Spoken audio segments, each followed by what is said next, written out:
Hello? Hello, hello. You're so right, dude. Mushroom should have started this stream in advance. I'll have to have a word with her. Unbelievable. Unbelievable. Hello, how we doing? Yeah, that traffic was a lot more than I thought it would be. I'm not gonna lie. There was a wreck on the way home. I didn't see it. I didn't witness it, and it looked like everyone was okay. But that's what the delay was. Hey, Phoenix, thank you for subscribing. Thank you, I appreciate it. Right off the bat. Thank you, thank you. Hello.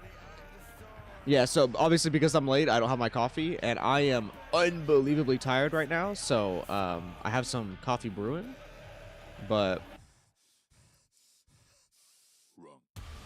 sorry, I was gonna not interrupt the drop of that song. It's so good. I really hope that the theme for season 2 is just as good. I know, third stream in a row, dude. I think this is the first time I've ever streamed 3 times in a day. Actually insane.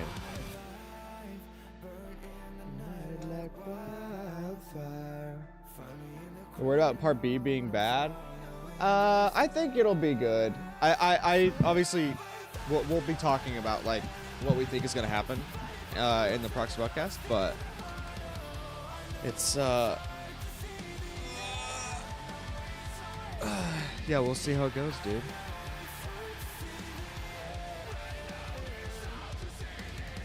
I come alive.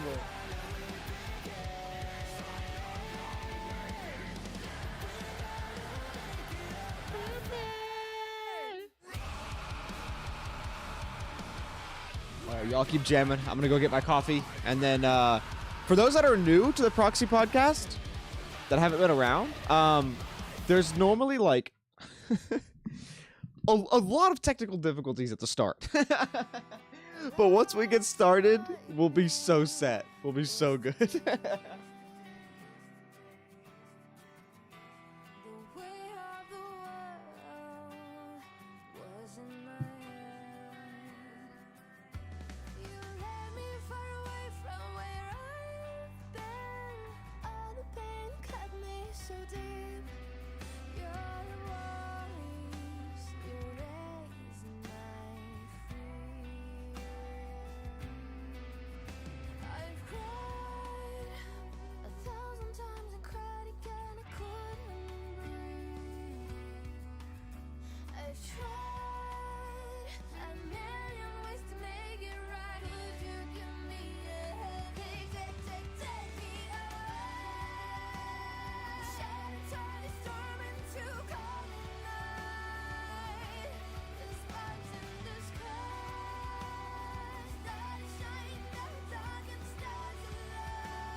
I am not excited for the heat.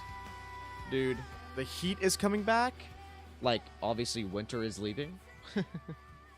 Well, it's been winter has been gone for a while, but the heat is coming in, and I'm not a fan. I am not a fan at all. You probably have to carry the story segment on your own on this podcast. Bro, I'm going to need help on the story segment on this podcast. I still have no idea what I saw in that trailer. I'm kidding. I have a few ideas, but...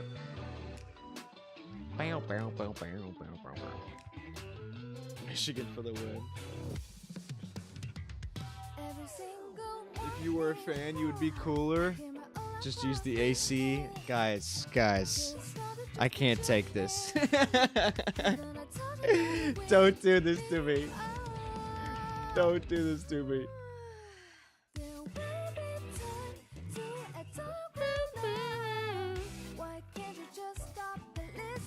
Yeah, dude, LNEP's so good.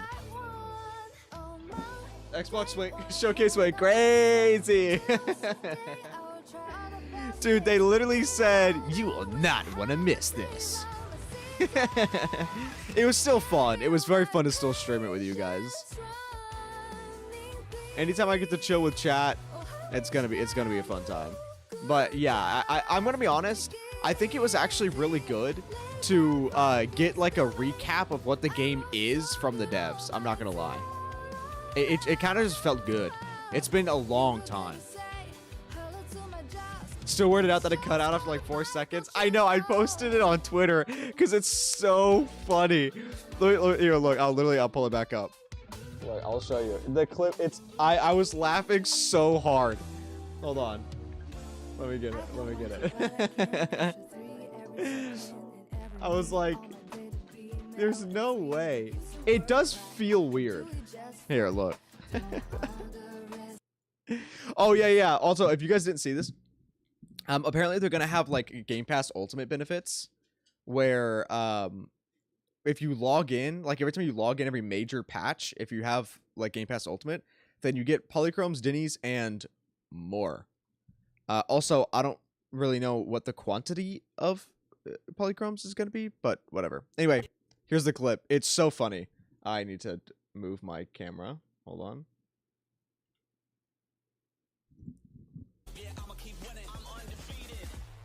Okay. Hell yeah. Now show me new. Is that it? Ah! Here we go. No! Like, it's actually just so funny. It's so funny. Anyway, my coffee was still a-brewing. So I'm gonna let this music keep going. And then, yeah, we'll join the Discord here in a little bit. I know. That's it. That was it. That was literally it. That was all they showed. I mean, to be fair, we did get a new song. The song was really good. Did you see my screenshot of the art in Discord? No. No, I didn't. Discord. What art?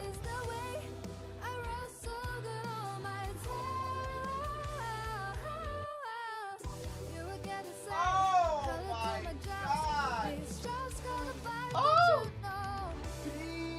Wait, hold on. Wait.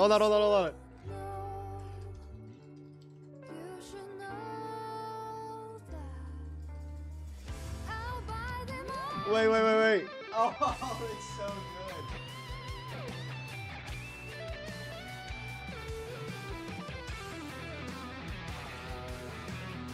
Wait. I want to show this to you. I want to show this to you so bad. Wait.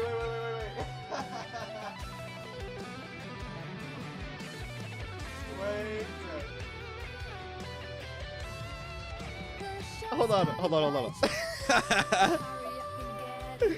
It looks so good. I'll show you in just a second once I get approval.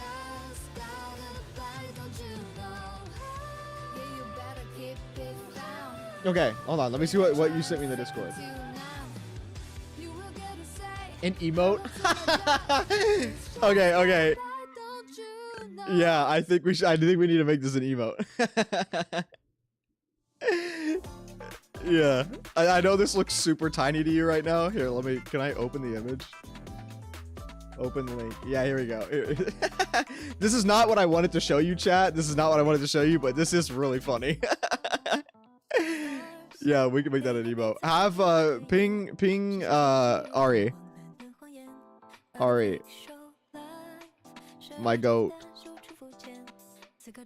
Make this an emote ASAP.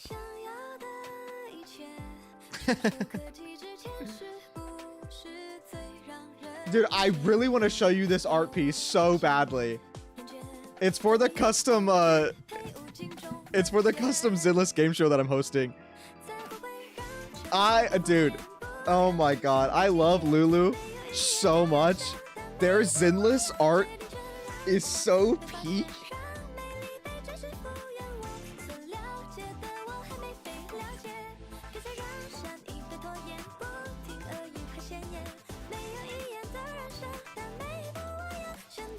Okay, I'm gonna go grab my coffee while I wait for them to respond.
Okay, back. I think they're busy. I think they're busy. They sent it to me like an hour ago, and I didn't see it. If I get approval, I'll show it to you on stream. But I'll give you a little sneak peek. I'll give you a little itty bitty sneak peek. Because I really want to.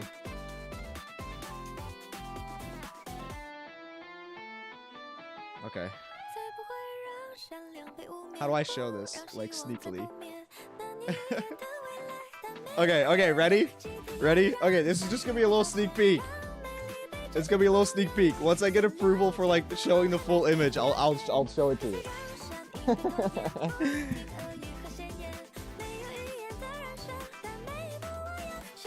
It's over here on the left. It's over here on the left. This is all you're gonna see right now. This is all you're gonna see. It's so peak. It's so peak. That's all you can see right now, though. That's all you get. I'm so excited for that game show, dude. I'm so excited. Sneak peek of, so I know there's a lot of people that have joined the community, like, before I actually hit mouse wheel reveals at all. Like, in recent time. And before the game launched, I hosted a Zenless themed game show with a bunch of different creators. There was 12 different creators. It was 4 different teams of 3, and I had them, like, themed for what their content was. And it was like a Jeopardy game, all based around Zenless.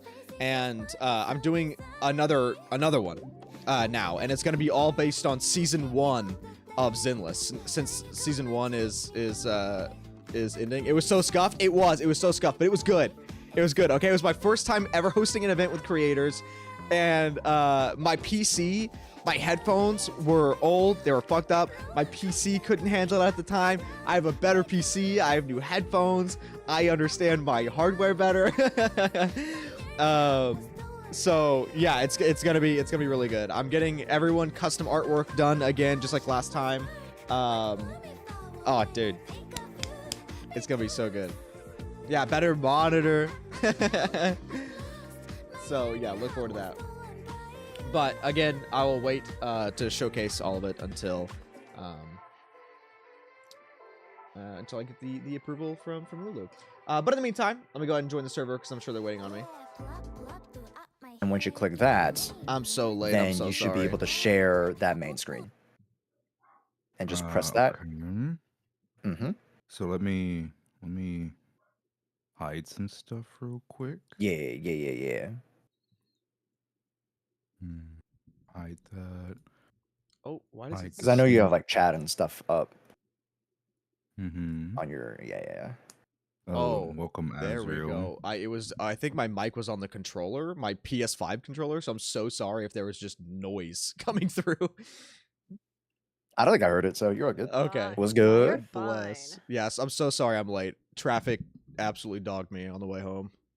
No, you're all good.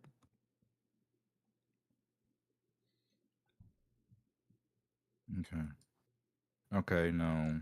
Chat, let me know how the Oh, I volumes didn't accept are. the stream. Did Let me I? know how, let me know Okay. how the volumes are. I Virtual- think Josh may be a little too Virtual loud. cam is So- on now. Virtual cam is on, and then when you go over to share your screen on Discord, okay, Josh, there balanced. should be a menu item. Excuse me, I gotta open up my Discord. Okay, is that better now? There should be a share your screen, and then capture devices, and then OBS virtual cam. There you go. Age might be low. Yeah, I'll pull it up in a second. Oh, There you go. You have my bootleg in the Perfect. hidden what am leaf. I? What am I hearing? Perfect. Lovely. Oh, I'm hearing. Unmutes. I was like, why am I hearing the Wii music? And then I realized it's coming from Josh's stream. Hi. Okay, hold on. How do chat, I- let me get this up. Oh, there we go. Okay, there we go. God, got 3 fucking Chads in here, and then you got a nigga with a sniff boo on top of his head. Yo, the sniffaboo is the best. Don't worry, you don't need 3 chats because we'll whatchamacallit, we'll combine. Are y'all streaming this, Oh. by the way? Yeah, I think we're all You want me to go yeah. reverse mitosis? Okay. Shit. Wait, who's streaming? I think all of us. We're all streaming. You can just choose whichever stream, or you could just look at Discord and then like have one of the chats open because we're gonna share chats too. So I sent the Okay, request, I got you. bestie. So Yeah. I think my cam might look a little awkward because this is the first time that I've tried to stream on my ultra wide. So if I look a little small, that's probably why. I can crop it, so you're You fine. are small. Yeah. Oopsies. Yeah, don't worry. I can crop you. So. I now know next time we do the podcast, I can change my aspect ratio. Yeah, that should be fine. Yeah, I could literally just. Let's see. Can I change it when Edit I'm your, live? I don't think I can I? I think that's like you could- literally the one thing you can't change is the. Yep, that's the one thing you cannot change. Wait, what is? They do be like that sometimes. The base canvas resolution on OBS. Oh, Yeah. Yeah. So here's what I can do instead.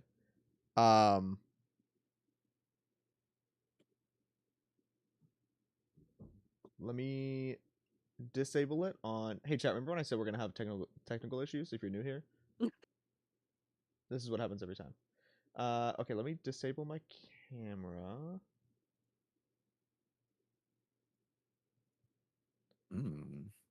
Okay, deactivate. Bro, this music is taking me back to the days where I had to beat my uncle and we.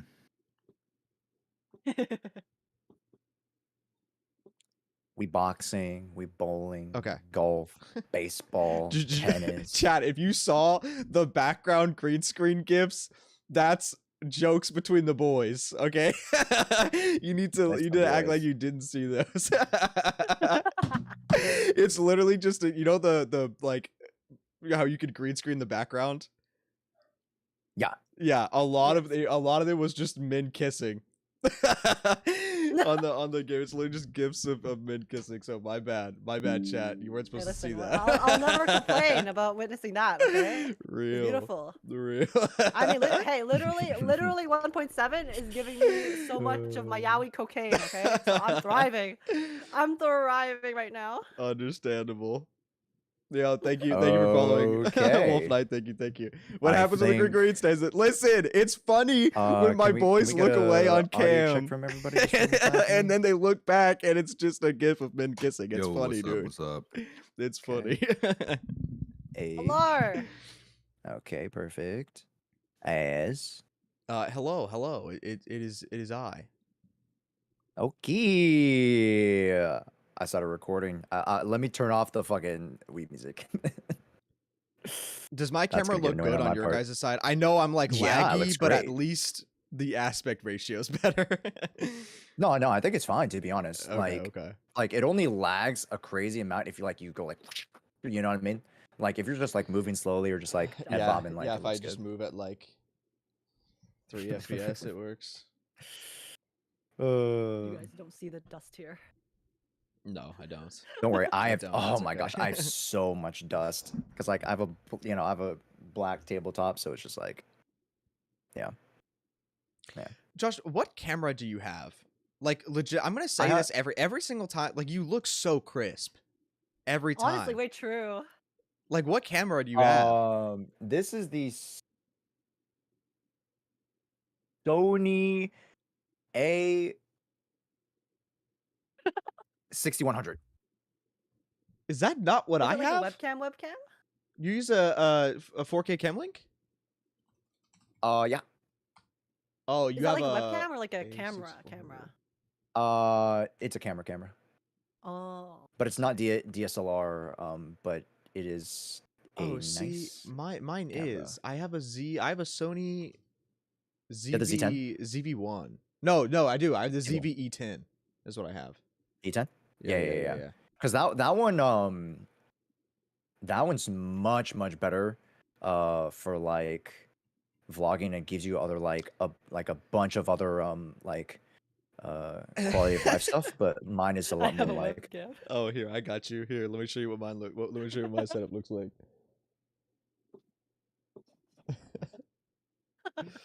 There you go. right. Oh wow. Yeah, there you go. Yeah, You guys yeah. are so So, professional. Oh my god, I need to. I mean, step I up my would flip game. up my thing, but I'm kind of too lazy, so this is mine. I wish Discord. I wonder why Discord. Your camera's crisp too. Not as crisp as Josh's on the regular. I don't know. Something is different with Josh's every time. Yeah, we're taking pictures of you, Chad. That's Yeah, what we're doing. Chad. That's you guys, Say chat. hi, wave, smile. Oh, I need to join you on Twitch. Yeah. Oh yeah. The stream together, yeah.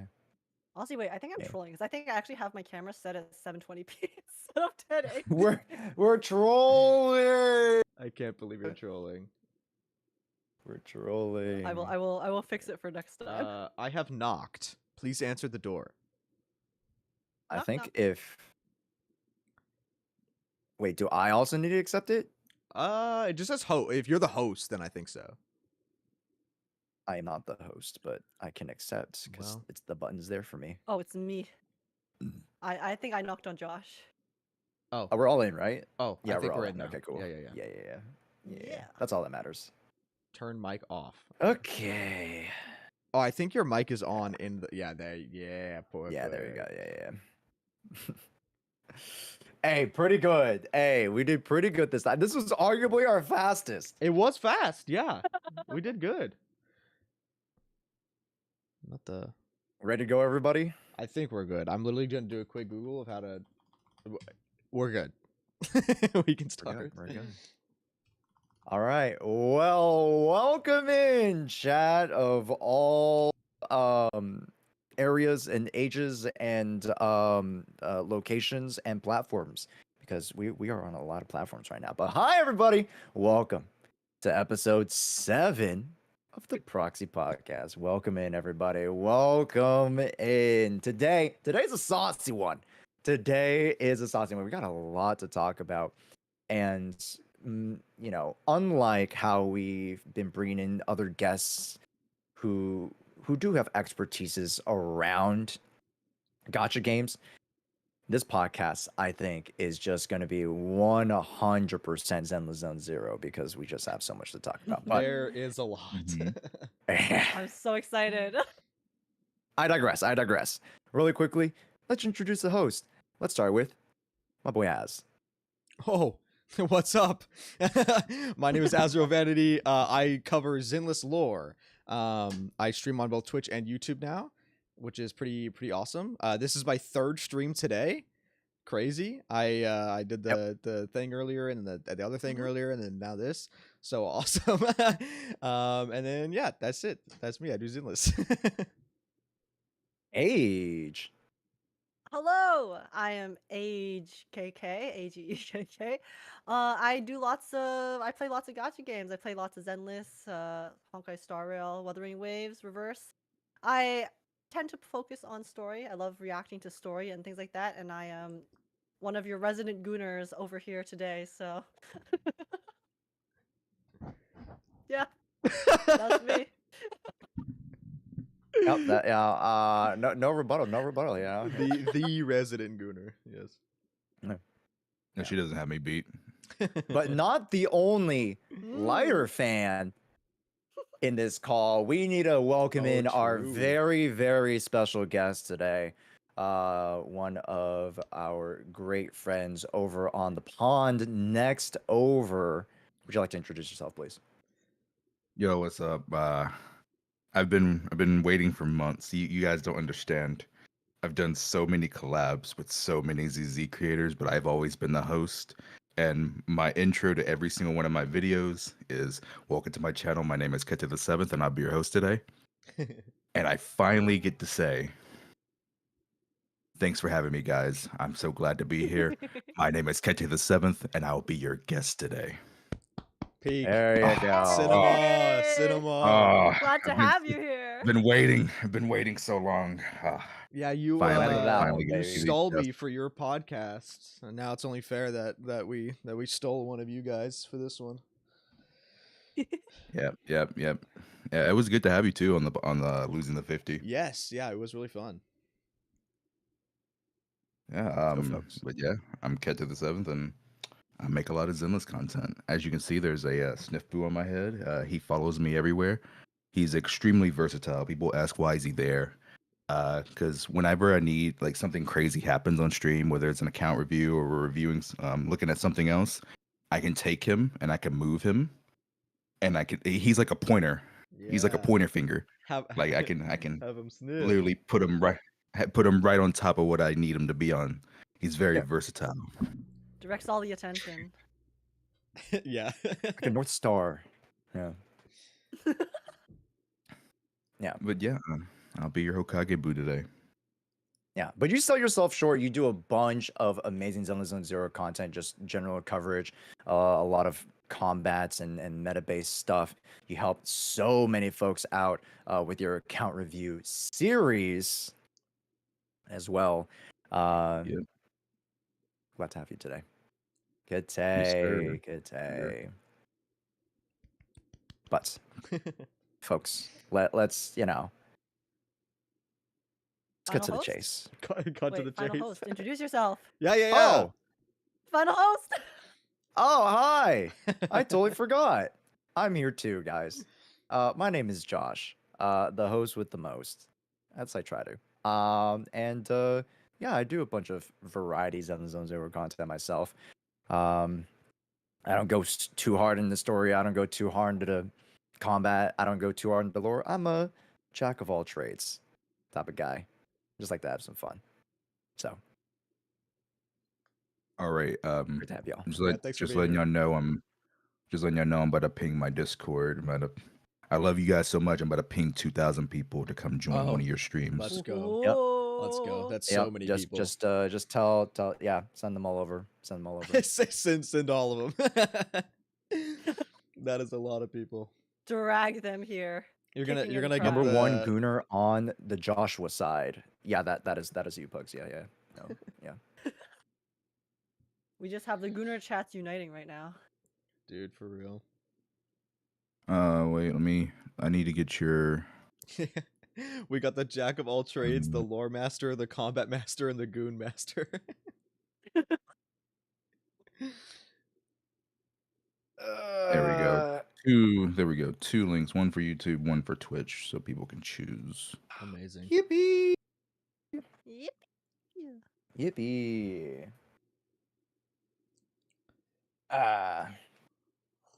Should we just go in like more chronological order? I think that's probably just the best, huh? Yeah, like I just think kind that'd of be follow good.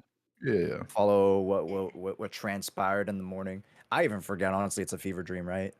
Yeah. Yes. I was gooning too hard over Hugo and Vivian, so Vivian was so cute, dude. she was so Yes. pretty. The little Oh my God. like when we looked at her on the staircase and she got all flustered. Yeah.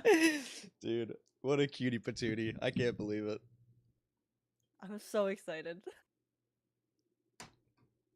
But I think that's a great place to start because 1.7 introduces to us officially the Mockingbird cast. That is Vivian. what's and up, Just a Truck? Hello. Vlad. What, folks? What do we think about where we kind of left off Hugo and Vivian and what this news story, what the new trailer kind of gave us in terms of insight for this new update? I got no clue. I also I- have no clue. It's like so ambiguous. I'm gonna be real. I just want to know why Hugo at the end of the stream was aura farming. Oh my Actually, goodness Yeah, gracious. true. Yeah, he did. That's what I wanna Ouroboros. know. That is crazy.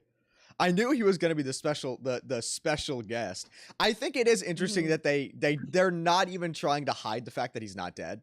Like they didn't even care to to do it at all, which I think was funny. I know when they initially said that there was going to be a special guest, people thought it was going to be Yi Xuan, which funny Oh. enough, she is not even in the trailer at all. Yeah. She's only shown in the dev stream for a little bit of like the little introduction, but not in the patch trailer at all, which I was kind of surprised by. if I may actually interject, she actually did appear. Well, what, the bird? No, there. Wait, there oh, was yeah, like a I did- specific scene when the ethereals. I forgot which ones they were. They were all aiming at Vivian and Belle when they were in like the center of this Yeah, like, in the ink. area, and then you can see Yi Xuan's like black shadowy thing, like wrap them up and attack them. Yeah, so if you go frame by frame, it's the bird. So I don't know if It she is the bird? It is the bird. So I don't know if she can turn Okay. into a bird, because I did compare it to the bird that we saw in Hollow Zero, and it is not the same yeah. bird. So I don't know if she can literally transform into a bird, or if she has multiple birds, or if the ink can make its own form and it's this technically whatever. I mean, she did have those Bird. wings Burb. in the dev stream that She they did. showed when you see her for the first time. Was it like the same effect? I don't remember yes. specific moment you guys are talking Yes, about. it's the same like inky effect, and it has the same like golden Mm. like ichor kind of like flowing through it. But yeah.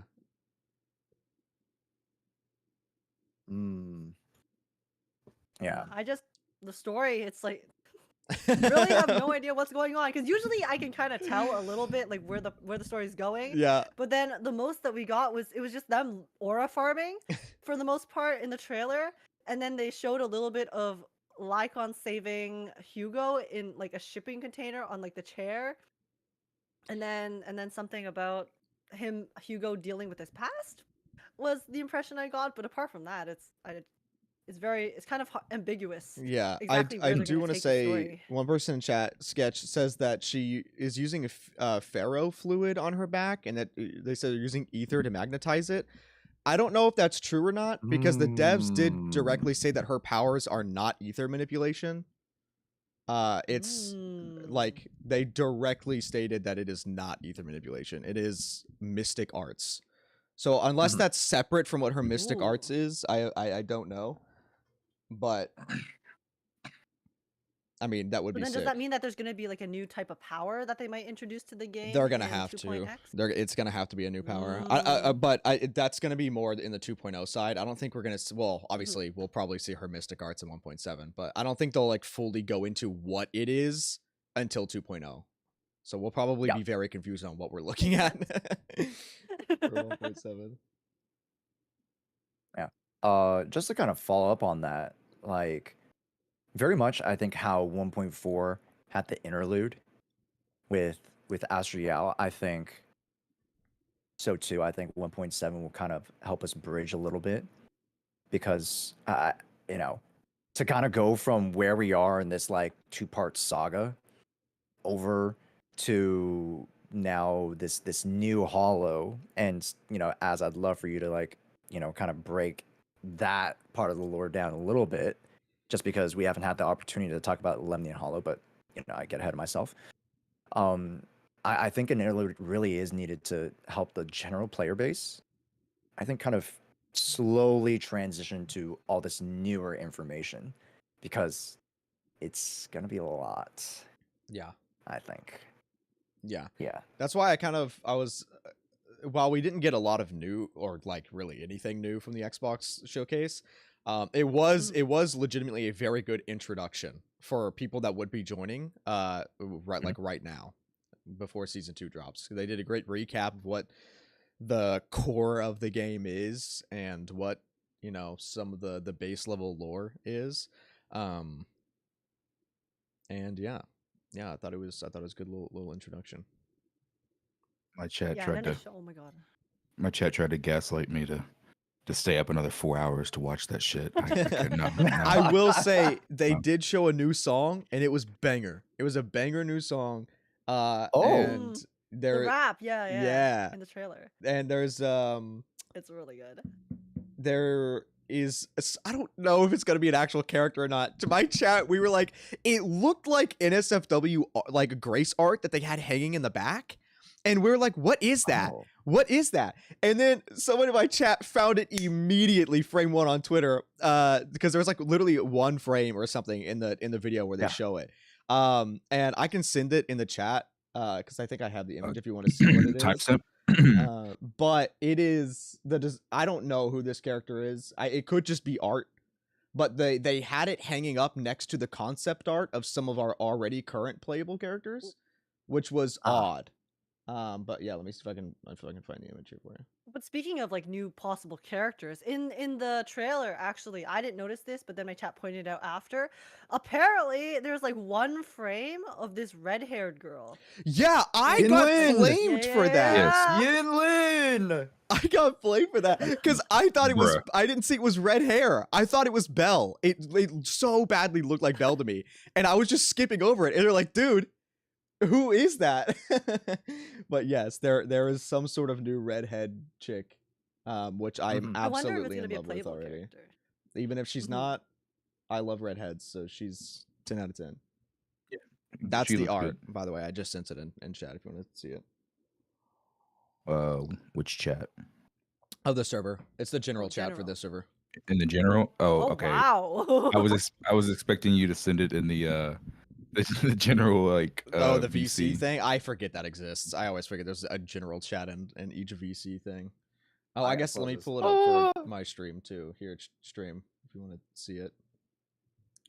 Oh. Okay. I did Oh my not see this gosh. character. That is yeah. She looks like Whoa. she will be. Yeah, she looks like Yeah, she she might be looks like a playable. fighter. How did you guys find this? That's what I'm saying. Here Yo, you go, eyes chat. of a hawk out here. This is what she looks like here. Oh, whoa. That's crazy. Which again, it could literally just be another poster. Like, in fact, odds are I would say she probably isn't playable, but it's still a very cool design. Like, she's got a little like bang boo on her left leg. Zoom, please. Okay, hold on. Zoom. Anyway, There, not I that got you. I didn't mean to derail. Keep asking questions about 1.7. We can answer. No, I mean like we're kind of already in the sauce of the conversation, you know what I mean? Like, you know, the new redhead, We talked a little bit about Yishen. Anything about you that kind of popped up, Age? Um, yeah, there was like the character, and then mostly just I was just excited about Hugo. I'll be so honest. I was just having a good time. I think the visual updates that they said they were gonna do for the model looked really good. They kind of made the colors look better. They changed the proportions of his face a bit. I couldn't see too much about the textures on his actual like character, like his clothing itself, but overall it looked really good. And then his attack animations also with the scythe looked perfect. Yes, I will Yes, agree Hugo with is that part. Yes, Hugo is sick. But I don't think I can pull him. No? Oh, dude, it's gonna be rough. It's gonna be rough because chat is gonna destroy me every day to pull him until I do. Oh man. As they I mean, we should. just It'll had be the rough. conversation last night about you not pulling GN for some future characters. So Yeah, I Josh. mean, Hush. Yeah. We've Okay, been I there, also done don't have your that. yuan.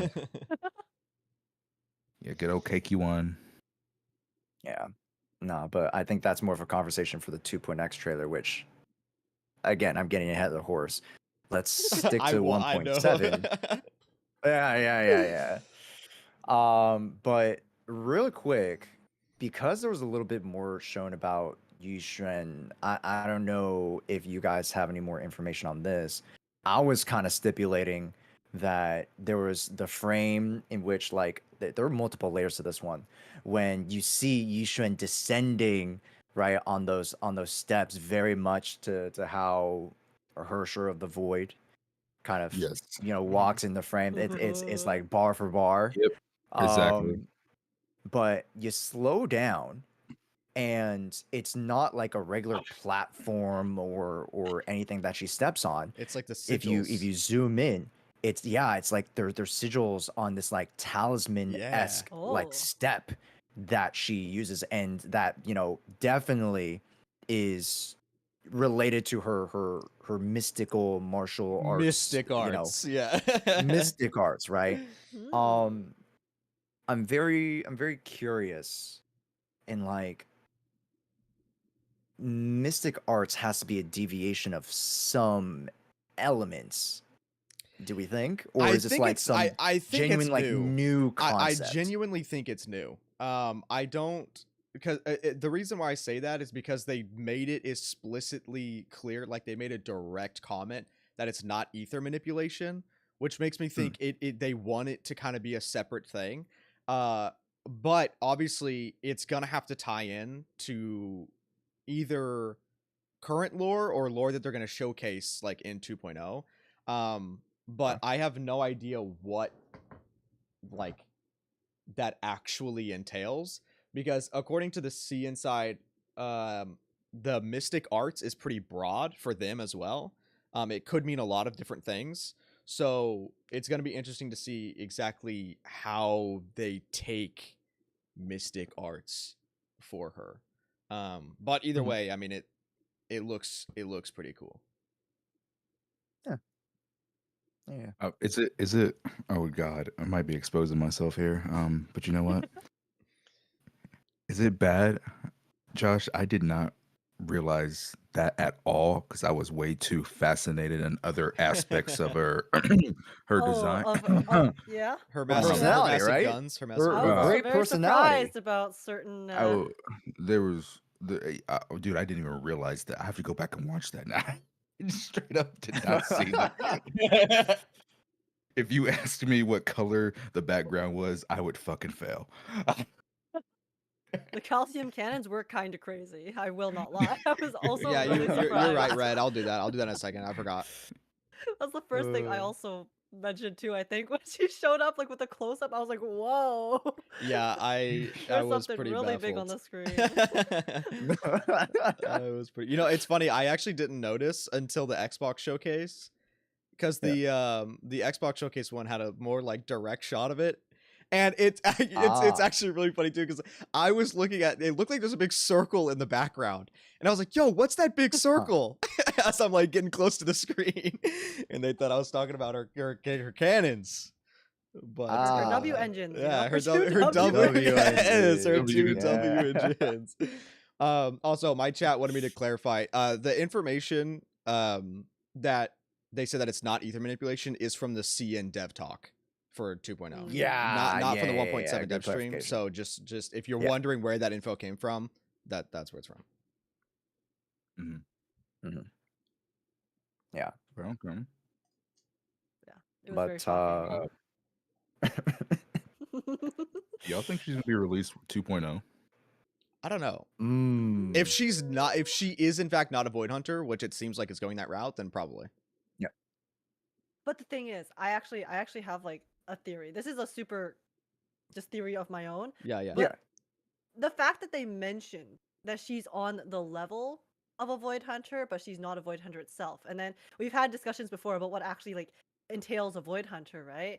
And you know how before we discussed how cool it would be if maybe throughout the journey of the story we can actually see someone become a void hunter. So then I actually was thinking that even if she's not like a void hunter right now, I feel like with how they're kind of building her up for the 2.0 story, there's a possibility that something might happen in 2.0 or 2.x, one of the updates, which is like a really big ground changing event in which she has to kind of step up to the plate and really like, you know, do her thing. And then she's actually able to earn the titles. And then we can kind of see the actual process of like what the Void Hunters are, who they are, and then maybe also get to learn more about them as, you know, individuals too. Mhm. So yeah, I don't know. I Yes. don't know if she'll be like 2.0 though. If I they really go feel that like route, it would be really sick. Because we talked about that on the Yeah. Losing the 50 podcast too. Yeah, that we it did. would be really sick to witness somebody do that. And to be fair, they did say in the CN Dev Talk, I keep referring back to it, but that we will learn her story throughout 2.0. So they Mm. could build up to her and then have her release like after the fact if she does become a Void Hunter and then have her like be one. Yeah. But yeah, I mean, it'll be if we don't, if she's not 2.0, then they're gonna have to showcase someone else from her faction that's not just Zhufufu. Her. Mhm. Mhm.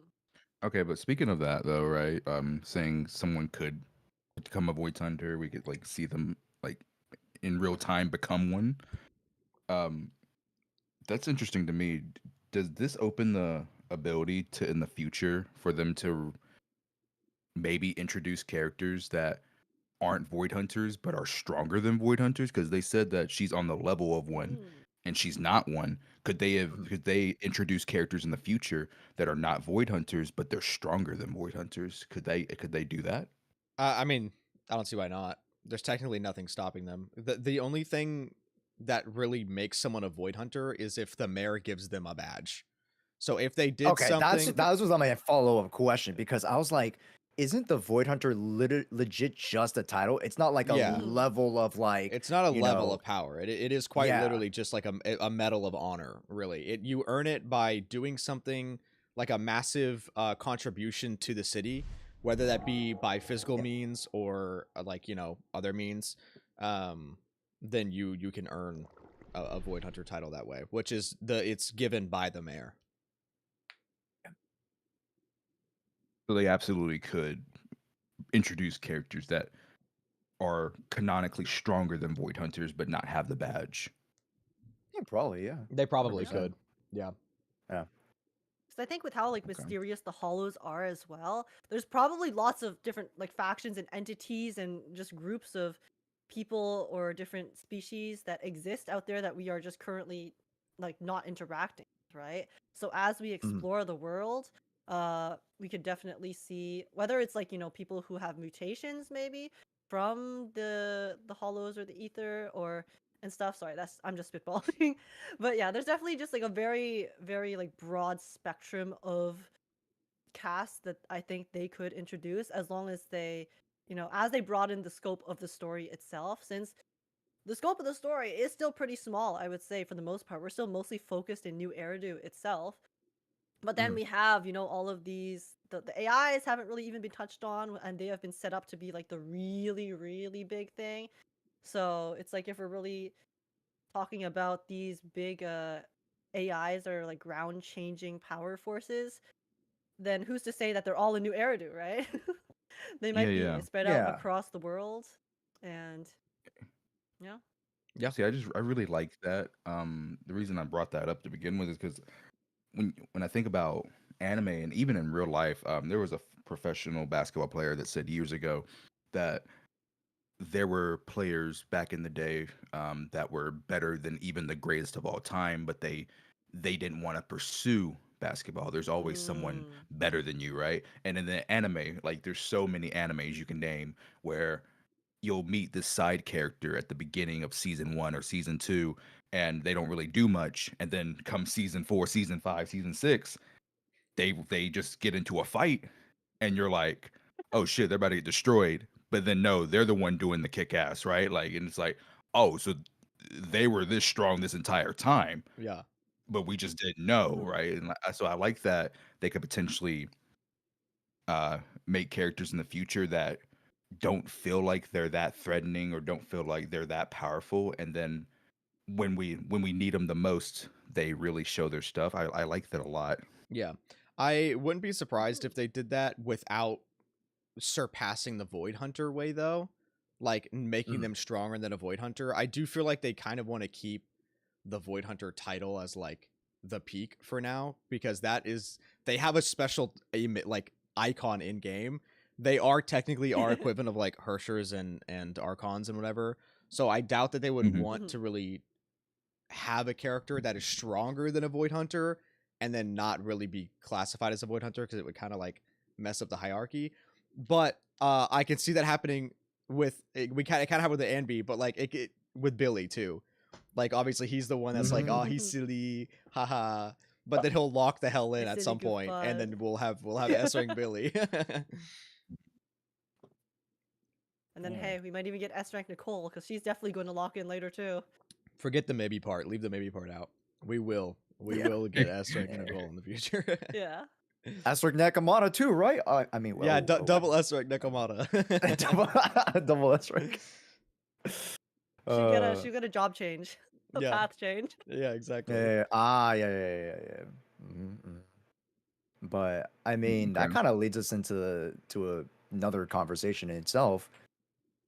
What do we expect out of the new characters and the new factions to be introduced in 2.x? And I think we should start with some of the new ones that have been introduced.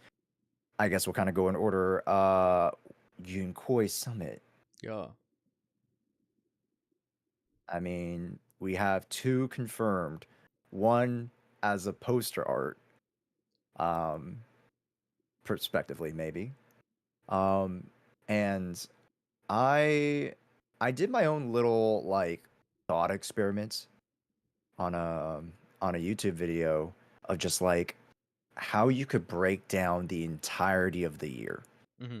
And just by using Mm. math, we, two two updates per patch, 8 patches at a 2.0 to 2.7. That's 16 potential characters. We know of a handful, I'd say like around like 4 to 5 factions that are going to be showing up. So we can expect like maybe like 3 to 4, I think, in Yunkoi Summit. I'm thinking like 3 to 4, maybe even like a 5th if it's like an A tier. Will we have any thoughts on like prospective other characters that you would be excited for to like round out the cast? Hey, just real quick, guys. I can still hear you. I'll be in the background for a Okay. second. No I can problem. still hear you though. You're all good. You're all good. No worries. Age, you go first. Well, we kind of touched on this last time, but someone brought up the idea of how cool it would be to maybe have characters that follow the different types of martial arts.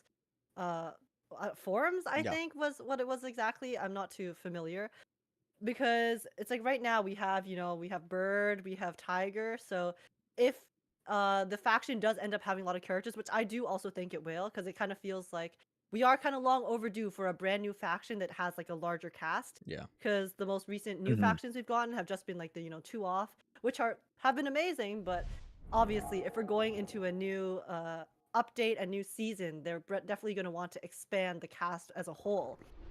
So yeah, I think it'd be really cool if we could go into these different branches of martial arts, since clearly they are kind of based off of these more like hand-to-hand combat styles of fighting rather than fully weapon type fighting. I mean, I'm not 100% sure on that. Obviously, it's still, we don't have too much information, but it would be really, really cool to see more of that variety and also the potential that they could have, especially with the new mystic arts, right? Even if the mystic arts are, you know, a pretty like rare thing to master, I think it would be interesting if maybe some of the new characters utilized aspects of the mystic arts, or once we learn more about the mystic arts, if there's like off branches of different ways that they utilize the power in the same way that maybe some of our current characters might utilize the ether by harnessing it through like weapons or whatnot and stuff like that. I think it'd be really, really interesting. And it just, again, it's hard to kind of tell right now since we don't have too much, but that's something I would like to see. I like it when games kind of will build their characters off of things that already exist in the real world, kind of like how Victoria Housekeeping was based off of the horror theme, like the horror tropes, right? They had all the characters representing a different kind of like horror monster that we see in our media. So if they were to continue down the path of martial arts and the whole, you know, Chinese martial arts culture, which clearly the new region is also fully based off of China, right? And all of the aesthetics and architecture. So I think that would be really, really interesting to see in the Zenless Zone Zero world, especially because it is very I just turned age up, not so just let me techy, know but if it definitely she's has a too kind of low. style I to can it, fix it. I can make it a little bit louder. and aesthetic to the Zenless world. So for them to incorporate some of that there, I think it could have the potential to bring up some really, really cool concepts and ideas. And yeah. Yeah. I mean, before age as answers, because I know you have your point. I mean, we already kind of see that low-key with Ching Yi, right? A nice blend of the martial arts. She has I don't know what her weapon is called. It's not nunchucks, but it's like Stick. the I call it a three-pronged stick. stick. They just call it a stick? It's I a call it's it a a three stick. section staff is what it is. Right. That's three-section staff. Yeah, and then it also being like a taser too, like that nice, cool blend of technology and older tradition, like kind of like is kind of the bread and butter of Zenless Zone Zero for sure. Oh, yeah. I mean, I forgot where you are now. Quite Yeah. literally, I have the exact same point as you. I Yeah. do think that the idea that chat had mentioned before, where like you said, we have the bird, we have the tiger, other stuff would be super sick. Especially if they continue to play into them kind of being Thyrans of that thing, because Yufufu is a tiger. The tiger. Obviously, Yishun is bird-esque. I don't really think she's a Thyran, but she's still got features. So yeah, it would be really sick to see the rest of them. But I do agree. I would like to see more hand-to-hand combat, specifically with them, just because they are an actual martial arts faction. So hopefully, if they do use the mystic arts, they don't go too far into it. I don't want them to like. I don't know. I don't want everyone in the faction to be like casting spells and shit. I think it would be still nice to get a little bit of the hand-to-hand combat, because mostly everyone has a weapon. So yeah, like I sorry with regards to the whole like I hope everyone in the faction kind of uses it. It was more so like in sort of maybe if they could harness the mystic arts in like some extra tools and stuff, right? Yeah. So not necessarily everyone's like casting the mystic arts in the same sense as I sorry, I keep forgetting her name, but the leader does, because she clearly can like cast it, right? She has the ability to harness it, from what I'm assuming. But then if she could, because everyone in there in the faction is obviously under her as well, if they could even take inspiration from maybe the mystic arts style, even if they can't necessarily use the mystic arts themselves, and then seeing that affect their also their combat style itself and ways that they could kind of incorporate the two of those, I think that would be really sick. Cooked. You cooked. Double on that. I mean, you take a look at more modern medias. You take a look at Doctor Strange. They infuse weapons with magic with their mystical arts weapons, and then you look at Jujutsu Kaisen. They have the cloud whatever one, and then the sword, and then Yeah, so like I could definitely see that 100%. Yeah. I don't know if Kate's back. Kate, you back? They're not back. It's okay. It's all good. But, Still listening. Also, but imagine Panda Thyron that cooks noodles. yeah, that'd there be you go. amazing. Yeah. Let's go. Yeah, Yeah, I've been we seeing need a Snake Thyron. Thyron in my chat too. A Snake Thyron would Snake kind of be sick. Tyrant. I need Master Oogway. Oh, And literally, they Master have to Oogway. have a turtle. Yeah, yeah, we need a turtle. Please. That's my dream. That's my I dream. do hope we get more A like little turtle actual guy. Thyrans. Like I know Yeah. I'm Mm. not I know there's a lot of there's some people who don't like Kind of the Thyrans. furry aspect, but like it makes the character design so unique. Like I do legitimately would love for them to keep doing that so that the rest of the cast is just like incredibly unique. Because I mean now you have people complaining that Yishun looks too it's the fourth Anby.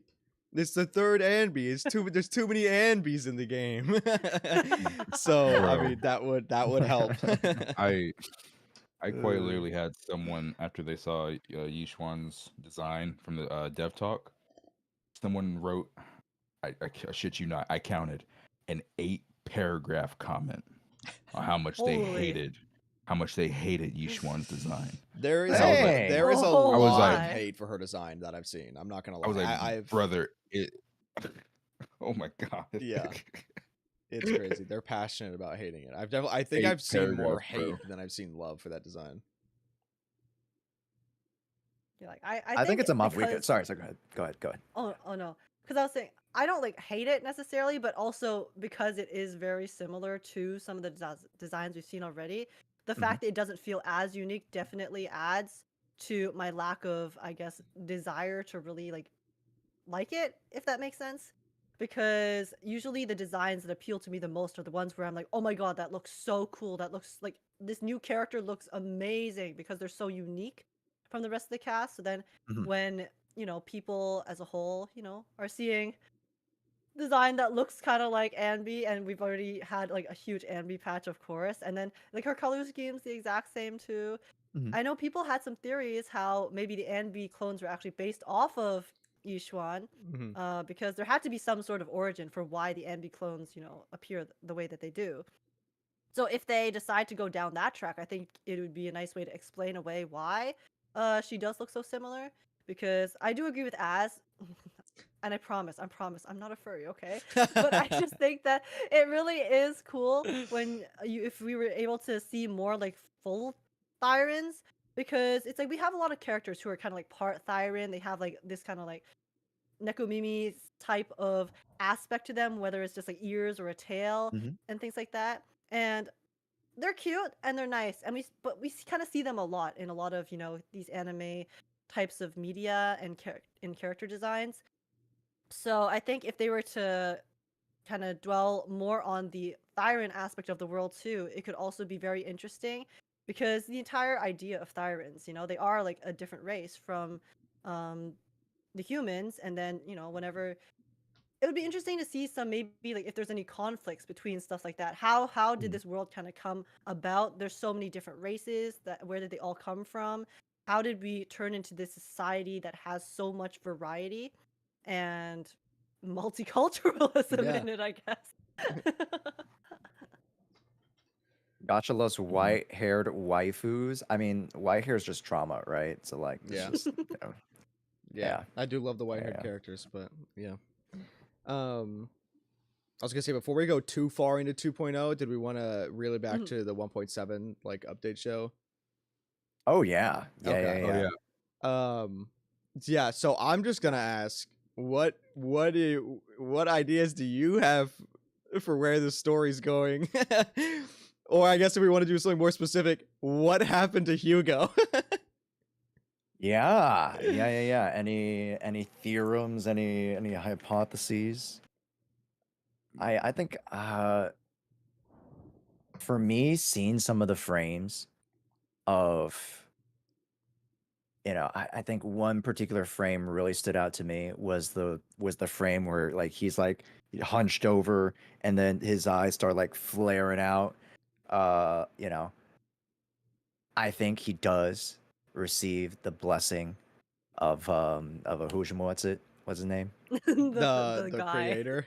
the guy, Yeah, the dude. creator. There we go. Yeah, I think he does find a way to receive it, and then he's kind of hunkered and taking respite in this cargo crate thing, and then Hugo finds him, but he's already you know been yassified by ether. Oh, is that why he got a visual update? Because the creator, the creator refined So him. yeah, the creator refined him. Nah, bro. Yeah. Nah, bro. He obviously survived because he's an immortal vampire. Obviously, yeah, Right, obviously. exactly. Of course. Yes. I need to see him suck some blood, okay? Hmm? Amongst other things. But Bro, blood specifically. I'm not convinced that that wine he drunk was actually wine. Yeah, it was I'm not the convinced. way they described it was interesting for sure. I'm not convinced. They put a lot of emphasis on it. Yeah. And it was a bit odd. Yeah. I think I don't know. I don't really obviously he's going through some sort of like mental challenge. Like Crisis? he's going through an entire like obstacle course that I'm assuming Yeah. it's the Exaltus that are putting him through it. Because I don't really know who else would have got his body out of the hollow when he landed and then tied him up to a chair and is doing like whatever, unless it's that redhead character, which if it is, because during the little like mental showings, that's when she showed up. So whoever that redhead character is, if she's not with the Exaltists, then hopefully they'll explain like who she's with and what she's really doing, like why she would really be doing this to Hugo. But it looks like they're trying to give Hugo the solve your inner conflicts literally internally. So he's like stuck in his mind because a lot of the voice lines that were playing during that was kind of just dogging on him and like his mentality. But it's not just mental, because clearly he was physically suffering. Like you can literally see the marks on the ground where he's like kicking his feet to like get away or something. But yeah, it's gonna be super interesting to see exactly where he landed and how he did live. If it's not him being refined by the creator.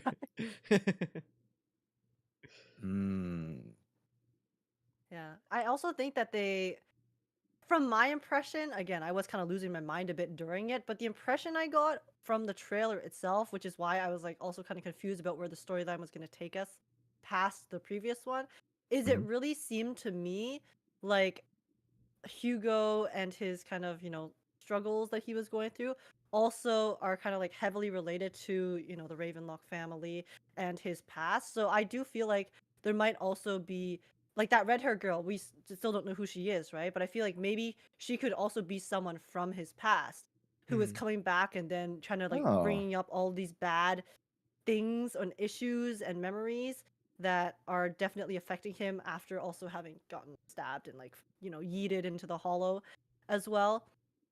And maybe like there would be some motivation on that front for them to use Hugo mayhaps for some other purpose, because he is still part of the family, even if even though he went through all of that stuff and is kind of trying to destroy it. But they definitely could be trying to use him because he is powerful at the end of the day. He has powers. He is very strong. And I think he definitely still has use for the people remaining in the family who might want to like utilize him as a tool one last time, especially after he has proven that he does care and is trying to kind of like mess up their shit. So yeah, I do want to also talk about, because someone said sister in chat. I don't really know if it's his sister, because again, if it is like mental challenges, then his sister could show up. But he did say obviously he had a pretty big family, so it could have been a different sister. But if you're thinking of like the one that he literally told us about and the one that he was close to, he did say that she looked like Vivian, and that character did not look like Vivian at all. So I wouldn't say that is that. What she could be connected to Vivian though, because Vivian's is said that she, has a past with the Exaltists, and in the trailer she talks about how she'll go into her past and summon people she knew with the proxy Mm. like during this update. So it could be someone from Vivian's past that is like doing something to Hugo. But that's like really the only idea Yeah. that I have of who the redhead chick could be. So mysterious. Yeah, yeah. But to do a little break from the, are we good on that topic to move on? Oh, one more thing. Yeah, yeah. One more thing, because I guess for the topic of about Hugo, I think I'm going to move on to it from it a little bit. Vivian, Mhm.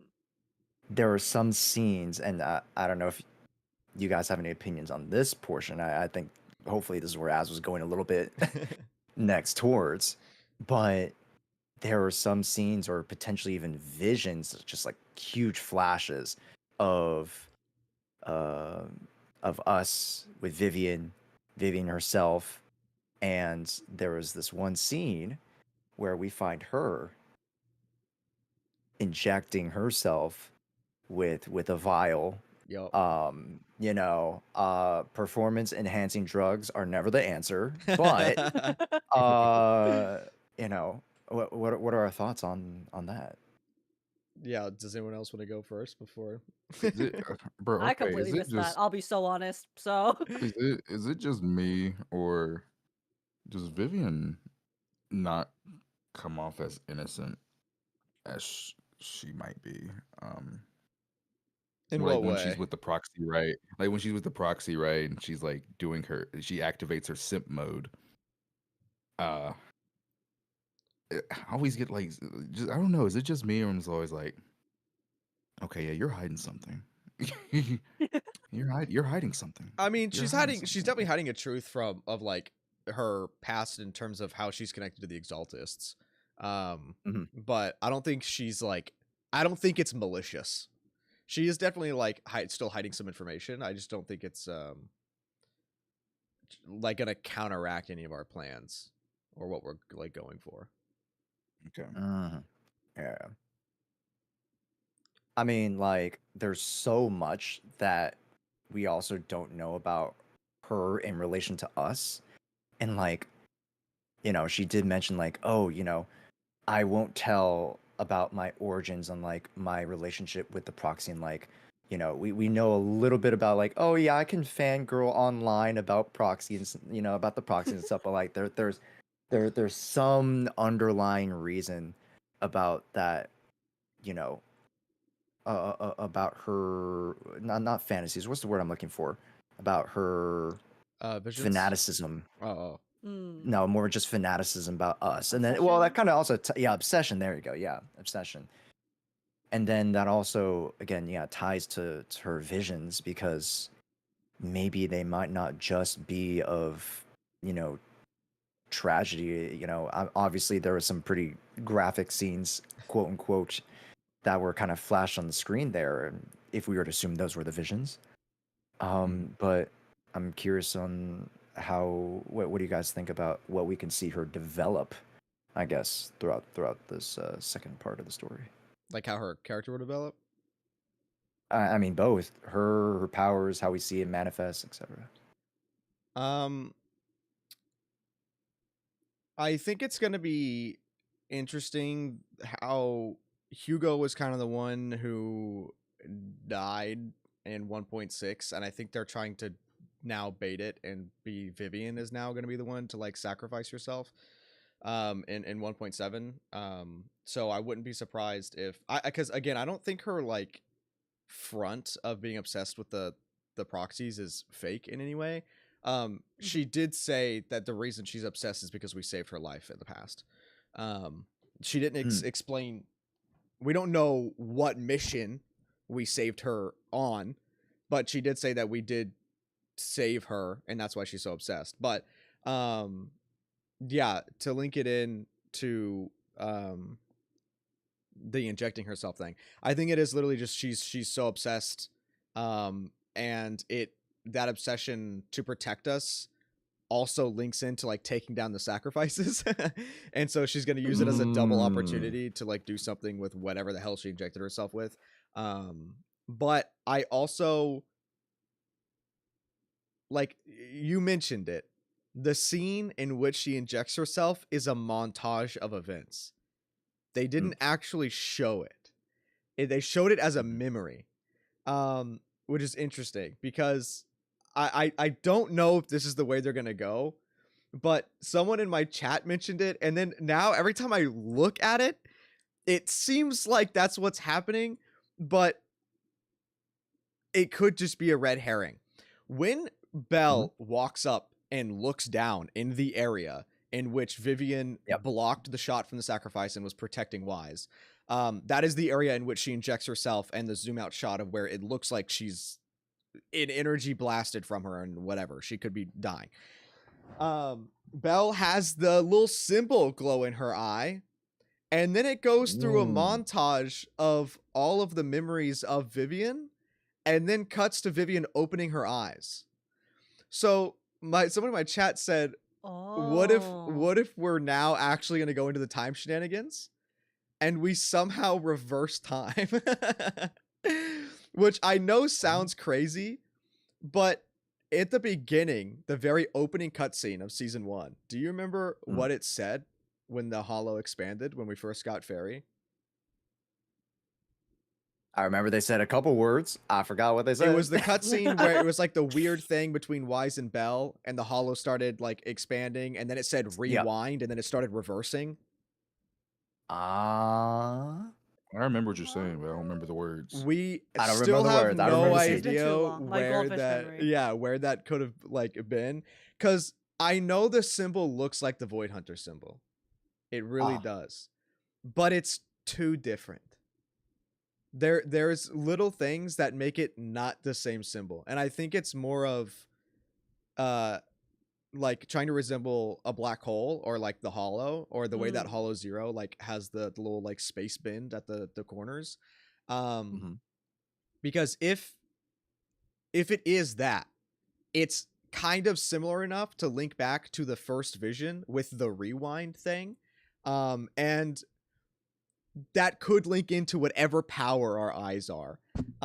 It is a very crackpot theory, but it's interesting nonetheless.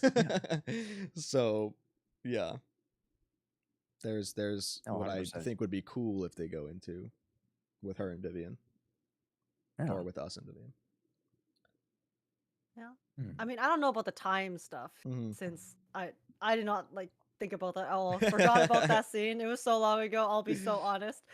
But the way I kind of saw Vivian, because obviously she is like very obsessed with Phaethon and wants to like work with us and stuff, and also wants to protect us. But the way I've always kind of perceived Vivian in terms of the story is that she has her own motives and her own plan and her own kind of maybe revenge that she has been trying to accomplish against people that have done something to her in the past. And then I could be wrong because I may have misremembered, but the way I kind of saw it was that when we encounter her as Phaethon, it actually just happened to be more of a coincidence rather than part of her plan to begin with. So that's why whenever I think about Vivian and her role in the story, I I perceive it much more with regards to what happened in her past. Like, we don't know anything about her past, right? She's been keeping it from us because for whatever reasons, she's clearly has some connection to the Exaltists from her past, and now she's trying to stop them for that particular reason. And so then it just leaves me really, really wondering maybe how Phaethon actually being a kind of kink in her plans, maybe, because now she is going to be trying so hard to protect us because she has found, you know, the Phaethon that she has been admiring for so long and has been so obsessed with. So then, because of our existence in her kind of current plans to get her revenge or whatever her motivation is, how that might actually like affect exactly what happens in the 1.7 story with regards to, you know, obviously the whole like the eye stuff and all of those things. So I just I don't really know where I was trying to go with that, but I was mostly just thinking that I'm very, very curious as to exactly like what her history is. And with regards to like maybe like the innocence that Kere mentioned earlier, again, I don't think she's yeah, I also agree that I don't think she is necessarily pretending to be fans of us as Faithin. However, she does kind of have a like innocent kind of persona with regards to us, because she is, you know, kind of presenting herself as like, oh my god, I'm just like a huge fan. I just want to protect you. Yeah. Right? I don't think she's doing it maliciously because she's trying to trick us or anything, but because of my like perception that I think she just happened to get lucky with encountering us. So then now she's like, she's been doing this thing. She's been doing this thing that's very serious. She's clearly very competent and is kind of willing to get her hands dirty, I would think, to accomplish her goals. But then now that she's also encountered us as Faithin, she's also trying to like kind of put on a face to us that like, listen, you know, like I just really like you. I'm just really trying to protect you. And then so then that maybe that's kind of why like with my perception of Vivian, it's like I also don't think she's necessarily innocent, but then because I do think she's gonna be pretty ruthless in the end, especially with how she has been kind of witnessing these really horrible things her entire life. Like someone, obviously, you know, people can still remain kind of like good people and very wholesome and stuff, but at the same time, she's definitely very jaded, and I think she's going to get her hands dirty for sure in the 1.7 story, whether that's to protect us or to like accomplish her goal and her plan, and we just happen to be there. I don't know, but I'm really looking forward to seeing like that different side of Vivian as well, and not just the front that she kind of portrays to us as Faithin. Yeah, So I agree. No, you cooked. Very good. And I think Yeah, I think we will see a lot of that, like a lot of her past. I want to say, Age, you're so much better at like saying my own thoughts than I am. Thank you. Thank you. I I'm got you. so I fucking got bad. you. With, I'm so fucking bad with words sometimes. Like, because I knew like when I said that, I was like, I probably just looked like a fucking idiot, and then you explained it perfectly. Thank you. Also, Oh, you no. did not look Yeah. like an idiot. I can totally No, yeah. understand why you would get that vibe from her for sure. No, yeah, like because that you mentioning that is what got me kind of thinking about it. I was like, wait, yeah, actually, like now that I think about it, I also don't like necessarily see Vivian as a like particularly innocent character. Maybe not in the sense that like I think she's trying to manipulate us, right? But I do think that she has like that dark side to her that she is trying to keep on the down low because she's trying to fulfill her objectives apart from us in the story. So Yeah. Hmm. Yeah. Okay. I think, or Josh, did you want to give your idea on it? No, I mean, I'll be honest. I kind of ran with your guys's like idea on that. I'm like, you know, I think it's a really cool way to, you know, present that dilemma and present that like storyline and like that obstacle that Vivian's gonna have to like cross, right? Because right now, Vivian seems like such a. I wouldn't say she's a side character, which she kind of is, but how does, you know, how do we get her story? How do we get her hero story, right? Of where is that conflict and where do we fit into that to help supplement that start to middle to finale or realization or resolution and whatnot. So, you know, Wait. yeah, I'm very curious. I have a quick question. If you No, don't mind. no questions. Azrael. Yeah. So I started thinking about it. You were talking about that symbol Mhm. that's like similar to the Void Hunter. Yeah. And I was like, where have I seen that before? Isn't that the because I'm looking at it now? Isn't that the same symbol on Wise's shirt? Yeah, I had that brought up. It's not really. I don't No, really it's want to not. connect it. Because I see it like the one on his shirt looks more like the Void Hunter thing than it does like what we had on the eye, because it does actually have the split on both ends as opposed to the one that's in the eye where it's connected on top. And also whenever we see the full graphic of his shirt, it's not just that. Like that is the center, but it's more of like a weird like logo thing. If it was just that centerpiece, then I could see more of a connection. But I think it would be weird if Bro's just been wearing the shirt the whole time that had like actual lore significance. When Belle's shirt, doesn't Belle's shirt translate to like I'm cute or like I'm cool or something? Yeah, I mean that's very Bell though, you know. Yeah, very it's in something. character. Yeah. I don't remember. I saw a whole Reddit like explanation of what her shirt thing was. But yeah, I've seen, literally my chat brought that up to me. I have not been able to go into it yet. But yes, I definitely can see how it looks similar. It's just that top part not connecting that's throwing me off. Okay. Yeah. I 'Cause I mean, do to think that if throw. it was supposed to be like, oh, sorry. No. Go. But, Yeah. just like super quick thing. I just do think that if it was supposed to be like specifically related, like that is a detail that they would have put in, right? Like if they wanted it Yeah. to be like a super direct connection to the Void Hunters or a symbol that we've already seen, they wouldn't like change it slightly. Yeah, They would yeah. just put it in Yeah. verbatim.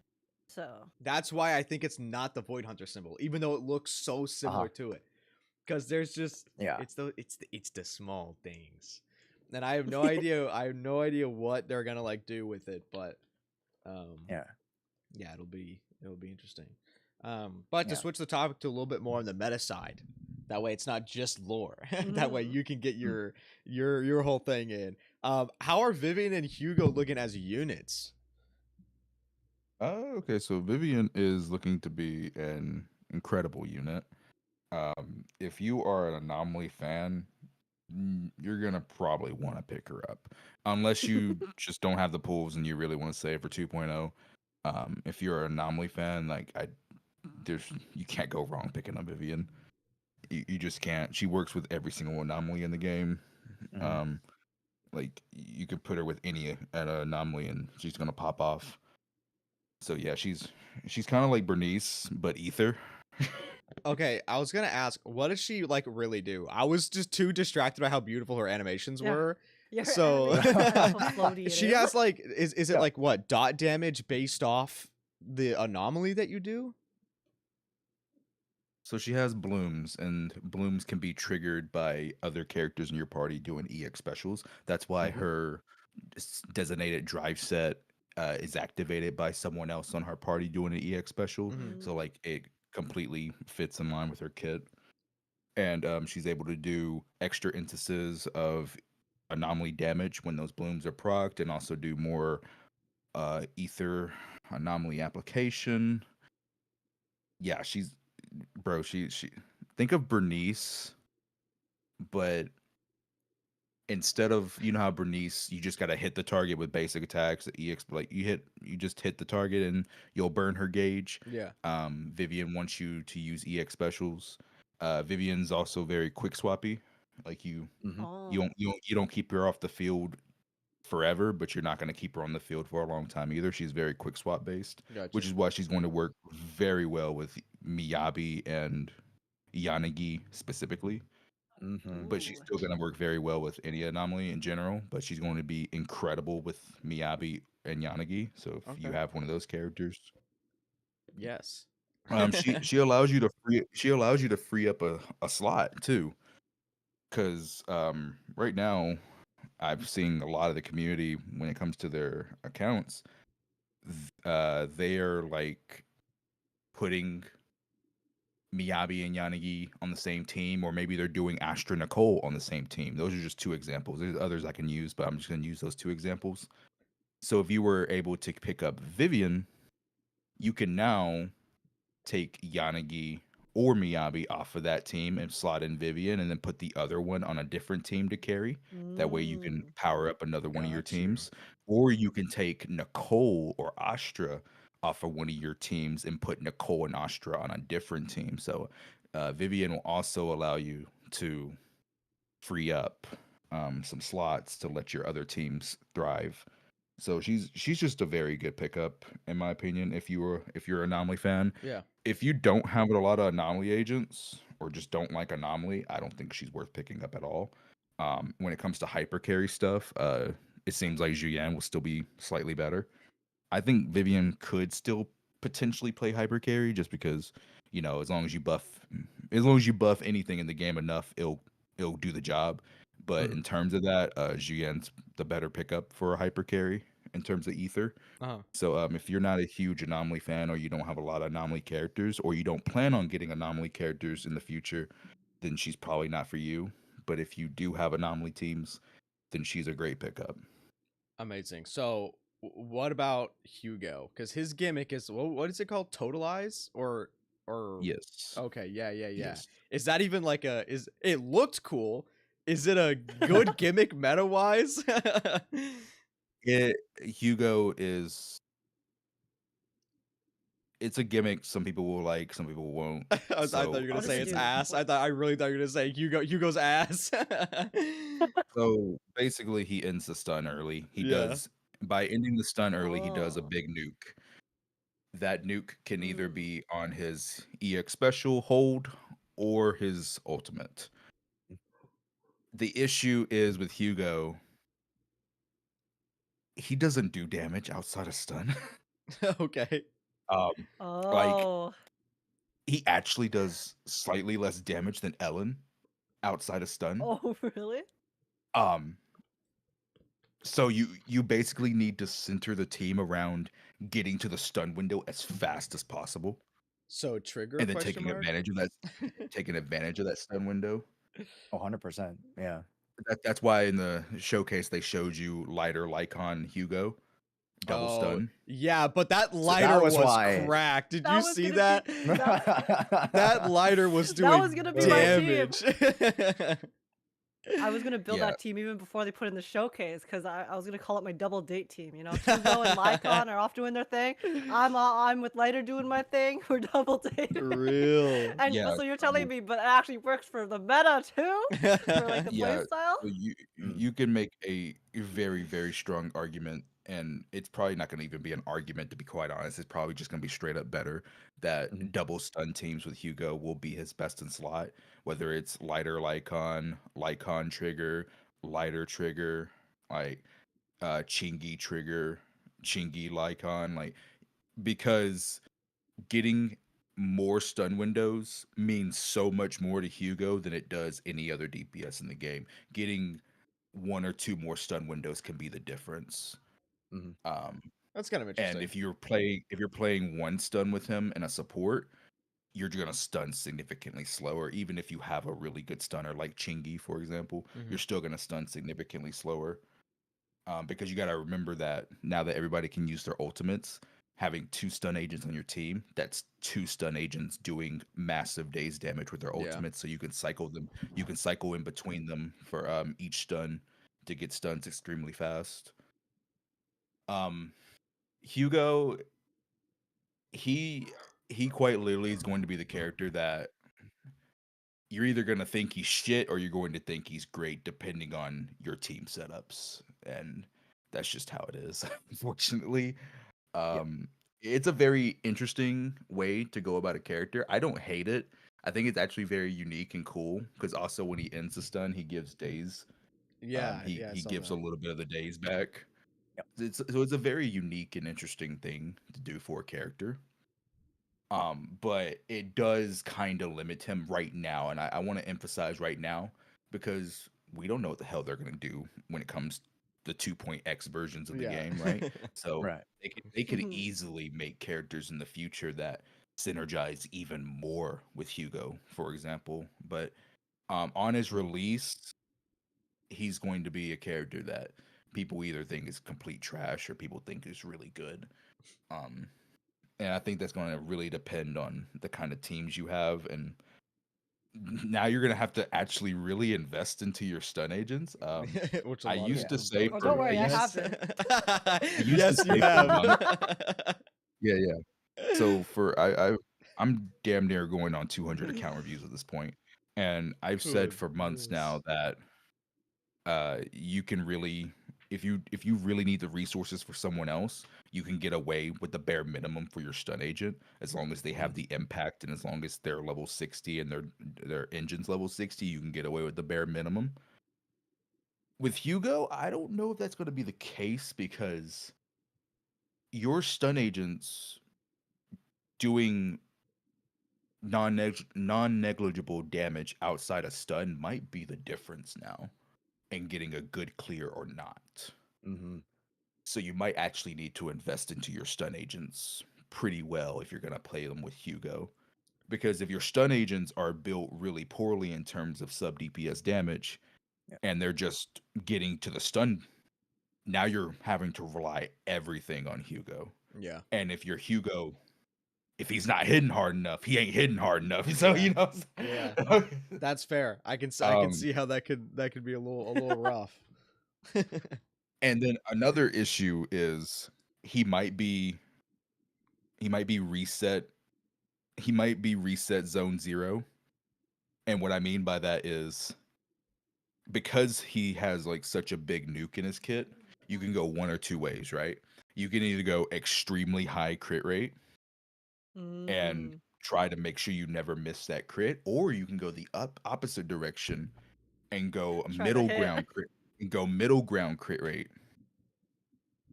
Now the issue is if you hit that, no, the good thing is, I should say, if you hit that crit with middle ground crit rate, it's gonna hit so hard, Yeah. right? Because you're gonna have Boom. a lot of extra attack, a lot of extra damage bonus, and a lot of extra crit damage. But if you miss that shit, you gonna have to reset.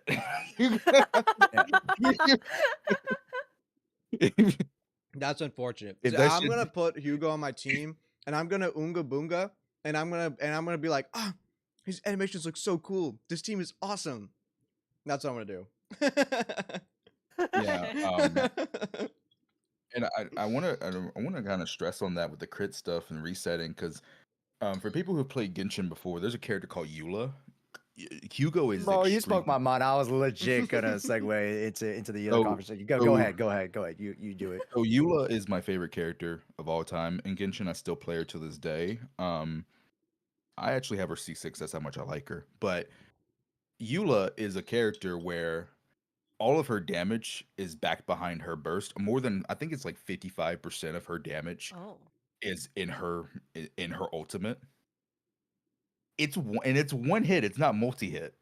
So if you miss the crit, it's GG. Yeah. It's just GG. And you can't It's even game. reset. It's game fucking over. You got to reset. Like, and it's very similar to Hugo, right? Like, if you miss that crit on the biggest hit, yeah, you're gonna have to reset. Just don't Now the miss. thing is, what I think what's gonna be an issue with Hugo when he first comes out is there isn't gonna be issues. Now let me explain because I know that just made no fucking sense. Um, what I mean by that is Hoyoverse always tailors the new in-game modes, and Shiyu and Mm. Deadly Assault to the newest character on Banner. So when Hugo first comes out, they're going to make sure that he's in the perfect environment. Yeah, that's fair. They're going to make sure like the Mhm. matchups are perfect for him, the buffs are perfect for him. So when he comes out, you're not going to feel that weakness anywhere near as bad as it actually would be. Mhm. The issues with Hugo are going to come up after those buffs leave, after that specific environment for him leaves. That's when you'll start feeling right. And that's when I think people will start realizing, like, okay, so like this character's like this, right? What do Like I do? he quite literally Yeah. he quite literally cannot do. I cannot stress this enough. He cannot do damage outside of stun. That's kind of In crazy. terms of like, in terms of like good damage, he can't. He's Yeah. he might be able to do enough to like finish a boss off. I'm not saying he's like trash enough to where if you got the boss Betcha. down to like 20% of their health, he can't finish it off real quick. I'm not saying that. But if your nuke only did 40-50% of the boss's health, you're going to stun that fucker again because there's no way in hell he's going to kill that. There's no way in hell he's going to kill that, right? So that's the kind of character Hugo is. And again, I'm not saying it's a bad thing. Yeah. It's just that depending on the direction they go, and this is why I'm not gonna doom post him. I'm not gonna say he's gonna be bad or good because 2.0, 2.1, the 2.x versions are coming soon. So I genuinely just don't know what they're gonna bring in terms of support in the future. because they absolutely could keep bringing characters out that just synergize very well with him, and then these problems that he has on paper are alleviated. Or they could go the route of Eula and just pretend the bitch doesn't exist for 4 years. Um, Oh, They no. did do Yeah. that with uh, Eula. They did do that. I mean, they still Her pretend she design doesn't was so exist to this good. day. So like, I genuinely don't know what Hoyoverse is going to do with Hugo and his playstyle. Mhm. I would hope that they would keep supporting him in the near future, but I'm not gonna comment on how strong I think he'll be for the future or anything until we get there. That's fair. But right now, I do think Mhm. he's very good design. I like his animations a lot, and I think I'm gonna give them a round of applause for being willing to experiment with a character like that. Yeah. Yeah. Because it could Mhm. it's basically going to be a hit or miss. I think it's And safe for them to um, do it now. Knowing that they said that they're willing to change and like rework characters if they're like complete Mhm. dog ass, then I Yeah. think like they feel a little bit more comfortable experimenting with this type of stuff. So it'll be interesting to see what the reception for Hugo will be, and if it's bad, like how they'll actually change them, since they're willing to rework and whatnot. But yeah, yeah, I mean that's super interesting. I just think the one thing that hit me the hardest is when I saw some calcs, and you got to always hit calcs with a grain of salt, obviously. But what we have right now, when I saw that he did slightly less damage than Ellen outside stun, I was like, oh shit. Mhm. It's like, this is either gonna be a big hit or a big miss, Yeah, and I don't know which one it's gonna be, and I'm not gonna comment until we get there. it's I okay. have no He's idea. hot, so I guarantee you that will make up for the fact that he I may mean, not be good meta wise. Eula's hot, but us Eula mains are still suffering. Well, yeah, Yeah. you're still I gonna mean, the suffer, but Haramasa mains are still going strong. yeah, exactly. But yeah, no. All I'm hearing is that Hoyoverse tailored Hugo's kit specifically for me for my team comp, and I have to say thank you. Thank you, Zenless Zone Zero gods. This is Yeah, everything I also wanted. there was some things there are some things though that he did just recently get a few changes. Mm. So I'm not quite up to date on those new changes quite yet because I've been busy. But again, what I'm going to say is Hugo's going to feel perfectly fine on release. Uh, After that, I want to see how he feels when the in game is not tailored to him. Yeah. That's what I want to see. Well, I think how we he can see that before, like the buffs go away, right? Can't you take him into the normal tower, like not the one with buffs, but like just the endless tower, and just kind of see how he feels? mean like the battle tower. Yeah, yeah, yeah. Yeah. Hmm. Because there's no buffs there. Battle- Like that's just straight hands. Skill Mm, issue. The skill issue Yeah. tower. maybe specific floors. There's some floors of tower that are kind of jank when it comes to testing. Yeah, Mm. yeah, I'm sure. Because I know it scales too, but I think it stops scaling after a certain point. So I guess after it would have to be on those kind of floors. But I am gonna go get No, some more definitely is worth coffee. something to look at. So, Yeah, yeah, go also, ahead, go sorry for ahead. eating on stream. I know you saw me munching over there. I have noodles. It's dinner time. So no, it's all good. No, I want noodles. Damn it, Az. Sorry. It's gonna Uh, be. Yeah, go This is it's going to be hard for me to skip him because I just really like his design. I like his animations, and also Full I have for- a full lighter. for the I have a same thing. lighter that synergizes perfectly with him. So truth be told, I Mhm. probably will cave and get one copy of him and his Yeah. engine. Truth be told, but again, I trust Toyoverse. I trust that Hugo will age perfectly fine and that he'll be a fine character. But I do think no matter what, he will be very team specific. Yes. Mm. Yes. Now, because like the reason, and I kind of want to bounce off of that, is from the meta perspective. You take a look at a character like Juyen, who you would assume is just meant to be with stun characters, but we're now seeing so many people run the classic double ether support comp, and she actually is able to clear so many DA runs very, very comfortably, right? You take a look at Mironet right now in DA for as of the current date, and with her and Ching Yi, like it feels hard to get to like 20, 25K. And then you just see so many Nicole, Astra Yao, Juyen runs that hit 40Ks easily. And obviously that plays to the gimmick of the Mironet.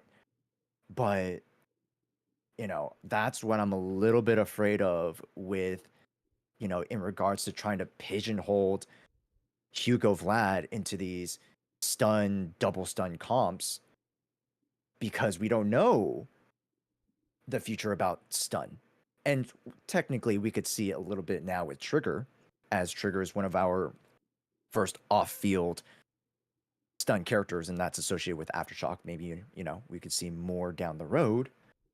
But I'm just very curious, because who's to say we can't just put lighter Asher Yao, right?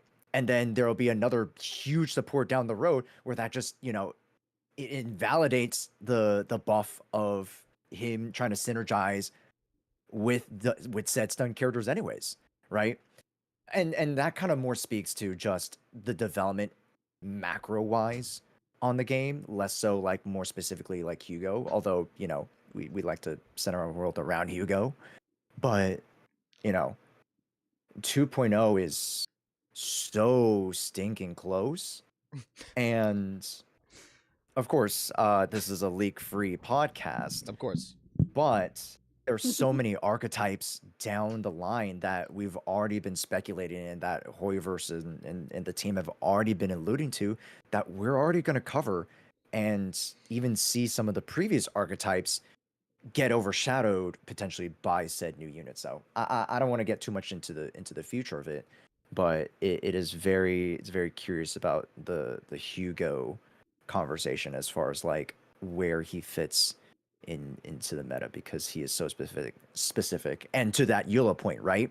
He's either going to be absolute go to tier in some situations, and then just absolute twass overall. Yo, unless thank you for there are other subscribing. units that are able to bring him Thank up. you, Monado. Thank you. Because in my experience, characters like this who kind of have to we're kind of a little bit too niche, tend to not have that great of a shelf life in the meta, and specifically the meta.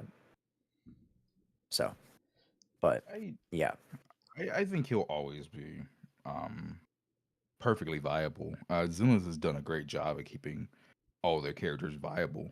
I agree. Yeah. Whether he'll stay at the tippy top for a long time, I have no. Again, when we get there, right? But I'm just happy again that they did a unique kit like him, Mm-hmm. and that they're willing to experiment. And I hope that they're willing to experiment with other characters in the future.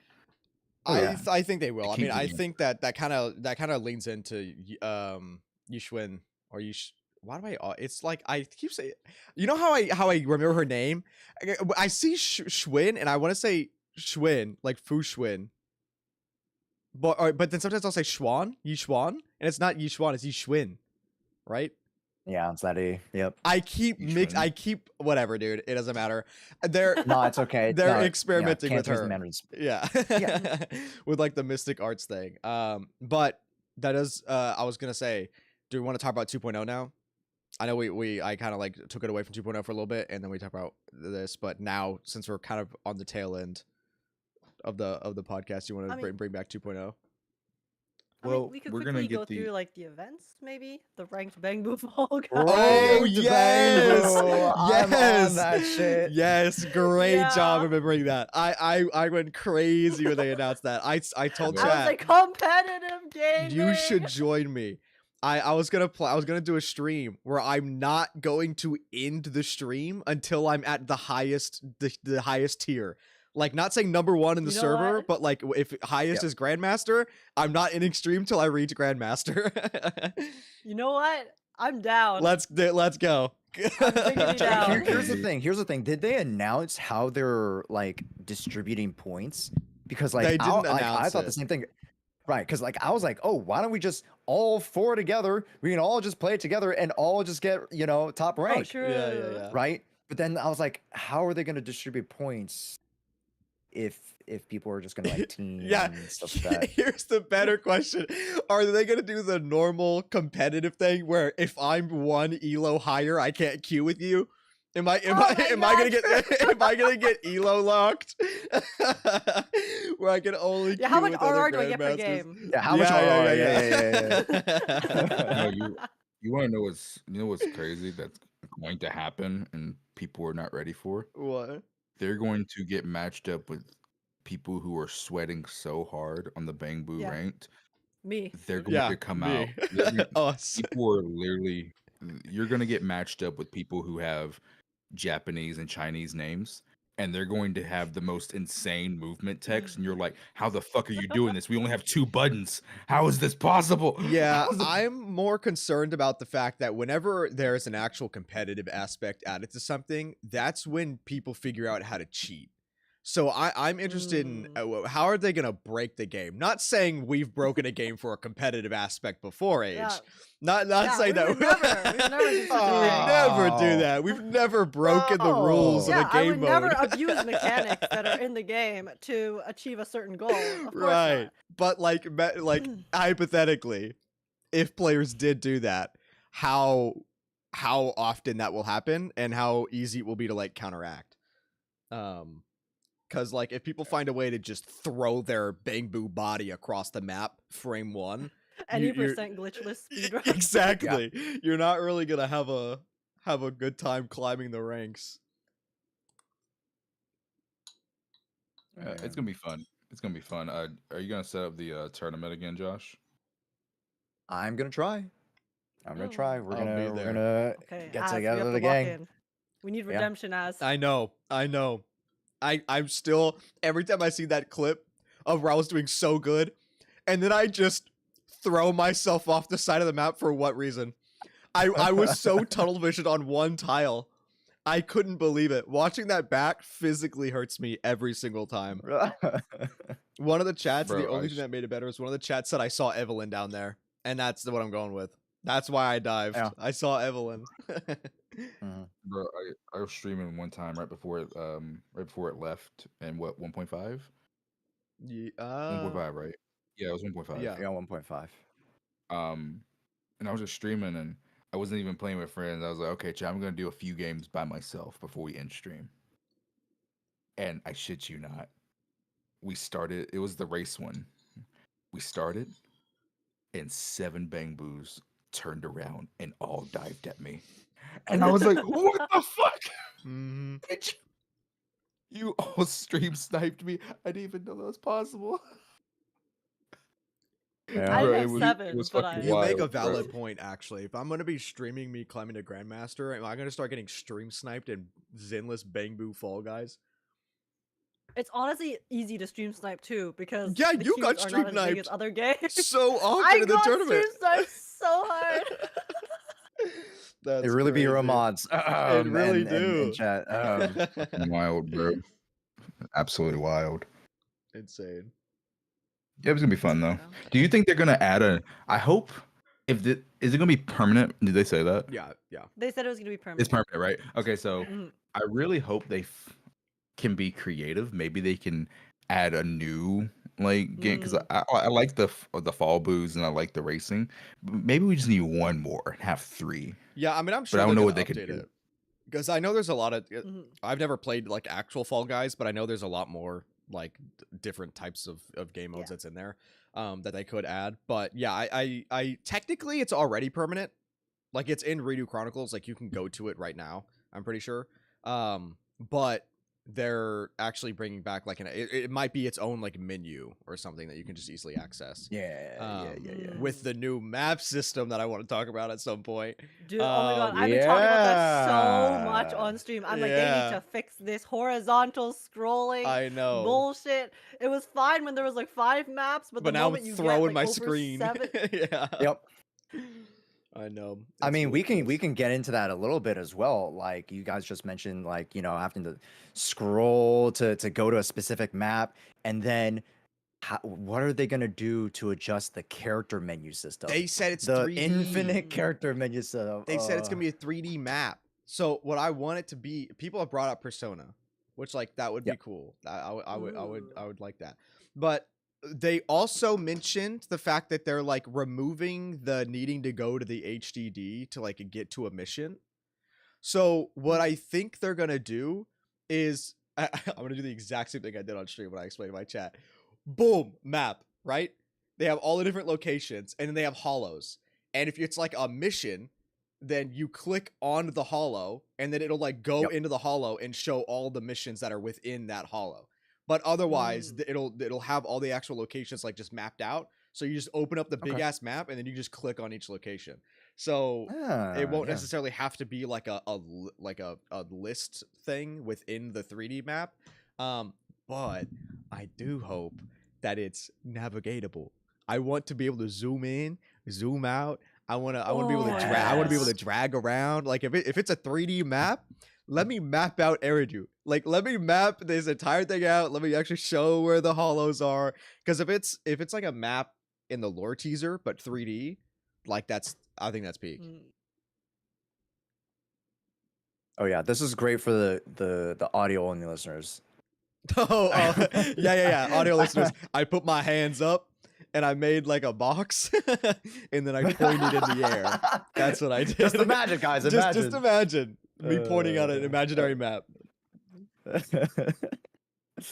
Tony Stark style. Yeah, exactly. But yeah, I think there's so many ways in which we can optimize the menus, even just like the infinite scroll wheel. And then like once you click into the actual character, that fucking long ass single bar. Ew, bro, please change that, man. Like there's a lot of ways we can optimize it without like losing the identity of like how it looks. Cause I think most of us can agree. I think we love the UI and like, you know, it's blend and uniqueness, right? Yeah. With the world that they've created, but just make it a little easier. Yeah. Yeah. Just optimize it, you know? Like Age said, I liked it until it had 40 different things. Like it worked aesthetically, it looked really nice, but yeah, then it became an issue. And it's funny because they need to revamp it. Yeah, in the background you can see the map. Like they might just take away the overlay and then just like implement it into that. Because they show where the hollows are in the map in the background, like as it scrolls, the little scrolling thing in the back. So yeah. Anyway, I'm excited to see what it. I guess they won't show it in the trailer tomorrow. I feel like the trailer tomorrow is straight up just gonna be like the thing that we got on launch, like where it just went through all the different factions. I think it's literally just that. So I don't think we're gonna see any of like the quality of life or like any of that. It's just straight. Boom, boom, boom, like marketing. These are the characters you're gonna see. But that does mean we're finally gonna see the models, the actual models of the idols, like the 3D in the flesh idols. Bro, oh no, oh god, I'm so excited. When I did make my video on the ZZ Dev Talk reaction. When they showed the idols, I paused and I said, "This is the most polarizing group," and then I started the video again. That one sentence started a war in my comments. It started a fucking war. Like, bro, I'm telling you, like, it really seems like people either fucking love the idols or they absolutely hate them. I'm finding very few people who are in between. I'm finding very few people in between. Yeah, I'm one of those people. Yeah. I don't have any particular feelings about the idols. Like I think like some of the designs are cool, but like do I love them enough for me to warrant spending my giga simping funds? No. When I get really down atrocious? Probably not. Yeah, no. I will say, and I've said this to my chat, me personally, I don't really like I'm not fiending for the idols, but I'm really excited to see like what the community reaction is going to be to the idols finally being shown. Not even like as a unit maybe, but knowing what they had planned originally for their launch, which is literally making like an idol group. So whatever marketing they're going to have around them, like it's going to get a lot of eyes on the game. So whether they do it well or they do it ass is gonna impact people's already poorly perceived view on Zenless in some areas. But yeah, I mean, I'm excited nonetheless. I mean, I think season 2 is exciting because they kind of said that they're using season 2 as a buffer from just urban, which like is gonna be kind of odd but interesting to see, because obviously I love the urban aesthetic, but that's where like the whole mystic arts thing isn't urban, right? And so they're like, they said in the, I think it was it the Xbox thing chat, where they said that they were going to using season 2 as kind of like the weird mystical thing of like ether and hollows is gonna like mix with the urban style in season 2. But obviously we're still getting the regular the rest of the obols, which they're going to be grounded in more like, you know, our casual stuff. I want to see Seed. I'm so excited to see them. I want to see Holy Seed so crap. bad, because along with the furries, animals, whatever, dude, more robots. Give me more androids. Seed is an intelligent construct. Is he big? Is he big buff boy? Or is he just like another Billy snatched waist? Like what are we looking at in this robot department here? Ooh, Seed's robot? Yeah. According to the canon. Yes. Seed is an intelligent construct, as mentioned by Soldier 11. And then also one of the idols, I think, is also an intelligent. They look like a robot. Yeah. I don't. Okay. Yes. Yeah, sorry. one of them. I think that character, actually, their design looks pretty sick. I think the gimmick behind them is really cool, because they're the android that like have a hologram to make them look human on stage. Like, and that's not leaks, by the way. That was said by the dev team in the concept art. But yeah, so I think it would be interesting if she's like a gameplay wise, if she's a stance switcher. Like, she has different stuff depending on if she's in robot form or like in the holographic like human form. But yeah, you are correct. It's cool. So we have Obols, we have Angels of the Delusion, we have the Yunkoi Summit. Any potential other factions we want to see return, or potential new ideas for factions that they might cover tomorrow? Kind of like a, you know, throw your predictions out there. So in the Xbox, and Sitting Crowd literally just called it, but in the Xbox live stream, they actually re-teased a Bang Boo from the beta. Starter Boo. Starter Boo is like a racing Bang Boo. He has like the checkered flags and stuff. Ooh. So we already have the Outer Ring as like the motorbike gang. So if we get like a racing, like just a straight up racing faction, Formula One's. yeah, I think that would kind of be really sick. So yeah, I think that'd be cool. Oh yeah. Oh. And they've also like teased how they do have like vehicles, and even Bang Boos themselves can, you know, like drive the vehicles, obviously, from some of the previous events and things like that. So, dude, that would be so fun. Yeah, because season And 2 then doesn't. Sorry, go. Oh no, I was gonna say that I was just getting ahead of myself, but it's like if they do introduce a racing faction, then it's like, what if we get an actual like Mario Kart-esque game With the mode Bang where we Boos! actually get to race with a Bang Boos? Yes! So cool. Oh my god, so cool. cooking! Yes, I'd love that. I would love that. Because I know like a racing faction doesn't really seem like it would fit with, I guess, the aesthetic of season 2, but like neither does Obel Squads and the Idols, right? Like I don't want to just say don't like pigeonhole the idea that season 2 is going to be just this the Chinese area. It's not just the Yunkoi Summit. Because the Yunkoi Summit or more specifically the Waifei Peninsula is inside the Throne Quarter. And it's not the entirety of the Throne Quarter. So now that we're finally going to the Throne Quarter, we could see other areas within that, which is where Jane is from, actually. Because on the back of her badge, it said that she was from the Throne Quarter. So that's going to be interesting if we actually if we might see a little bit of some Jane backstory, or see her eating junk food in her apartment that she apparently likes to do canonically. Yeah. You know, that's so based of her though. Real, I know. She's us for real. Real and real. I Yeah. know.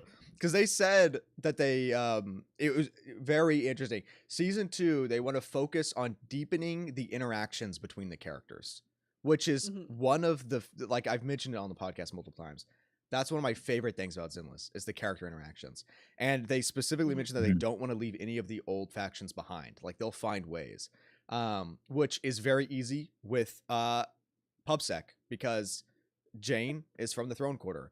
Qingyi goes to Weifei Heights all the time for the porcelain parts because she's made out of porcelain, which is, that porcelain is mined in the aerospace city, which is inside of the peninsula, inside the Weifei Peninsula. So they can bring them there. Chat had ideas. Bella Ball could have a construction project there. Like they could bring them in that way. Obviously, Nicole has connections in the Weifei Peninsula because why would she not? It's Nicole. So she'll have some sort of odd job that's there, and we'll see them show up. But Miyabi Estate Home. Yeah, I forgot. Apparently Miyabi's there too. Maybe we can actually meet Sorichiro, Miyabi's dad. Oh. Ooh. Yeah, I'm really looking forward to them furthering like character interactions because again, one of my favorite parts as well has been seeing the different characters interact even between factions. Because I really do feel like it's so rare sometimes to see characters from different like regions or factions actually having that connection. And even just having them interact here and there really just makes it feel so much more realistic. And then, like you said, the throne quarter is probably very big too, right? Because even in season 1, like I would say the region and the part that is like the most outlier would probably be the Outer Ring. Like the Outer Ring aesthetic is the most different from the rest of New Eridu, like the main city. So definitely they could, you know, probably expand the map very much so, especially because they said that the main map for the Inquis Summit is going to be a lot bigger than the map that we currently have. So I'm assuming we're going to spend like some time there, and then like they'll gradually kind of expand like different areas and then different like go to different places too, kind of like we go to the Outer Ring now and then, because just like the idea of how travel is so kind of easily accessible in the Zenless Zone Zero world with both like the subway systems and then also just using vehicles like the Sons of Caledon do all the time to visit us. So yeah, I really hope that they do continue with those types of interactions, which they said they are going to do. And they also said that they were going to try to like for the special episodes make the special episodes more faith and focused, right? So rather than doing like individual faction ones. I don't that's really kinda what I heard know them say. what that means because they didn't necessarily say faith in oriented, but they did say it was going to be more interlinked in the main story. So you could definitely see that as it's going to be tied more to faith in. But I did really like, and I've called this out before, I really liked the fact that the Faithin wasn't involved. So I would like it if they kind of kept it where Faithin wasn't involved, but whatever they were doing was directly tied to literally like Anby, right? Like Anby's agent mission, but as a special story. Because that was obviously directly tied in with the main story. So yeah, like that. Also, I mean, Yanagi's too, in a sense, right? Because like Yanagi and like the guy who was like hacking actually works for what's the lady's name, and that's how they were able to get the blueprint or the whatever print of Miyabi's to be able to unlock the sword, right, from 1.4. So yeah, but it still did kind of feel a bit more like a separate Section 6 story, even though it did have the connection. Because even like Jane's stories also kind of had like a connection to the main story as well, right? But less so with Faithin's involvement. Because yeah, I was also thinking that kind of like how Az said, I think that what they meant by that might be they're going to turn the special episodes into maybe more kind of interlude stories involving Faithin for like the main story, and then use the special like agent stories and turn the agent stories more into basically turning stuff like Jane Doe's special episode and Section 6's special episode into maybe side stories involving the character specifically. And basically just kind of upping their game for the agent stories is my hope. Because yeah, I also really liked the fact that we got to see the different factions interact without Faithin, because I think it adds a lot to the character development and again realism because Phaethon's not going to be involved in every single thing. Like one of the things that I do find that takes me out of a lot of games is when they try to shove the the protagonists into situations where it's like honestly the situation could have been fine even without the protagonist. So I hope they don't like completely just try to tie everything into Phaethon specifically. Yeah. And that they still are willing to kind of take a step back and allow the characters to interact as their own person with other people involved with their specific stories. So yeah, but I do think 1.6 kind of sets a pretty good precedence for that with NB's story specifically and how it had direct relations to the main story of the patch. Mhm. So I think that could be like one of the ways that they're starting to try to like implement it and like test it to see how like players like it and whether or not that's something that is working for them, which I do think it is. So I What really hope that they keep it up. I think will be interesting is I actually I don't know if the special episodes like you have to play them to continue the main story. Um Mm. like if it's you know what I mean, how it's like locked or I think you whatever. do. Yeah. Do you? Okay, I was gonna say I because think so. But they don't quote me on kind that. of mentioned like the whole like fatigue thing. I'm wondering if they start making it where like all of these missions are kind of more implemented in the main story, that means you have to do all of these missions, which could add on to like the fatigue. You know what I mean? So I'm interested in how they're gonna still add all of that and implement it in a way where you don't feel overwhelmed, like with Mhm. the main story.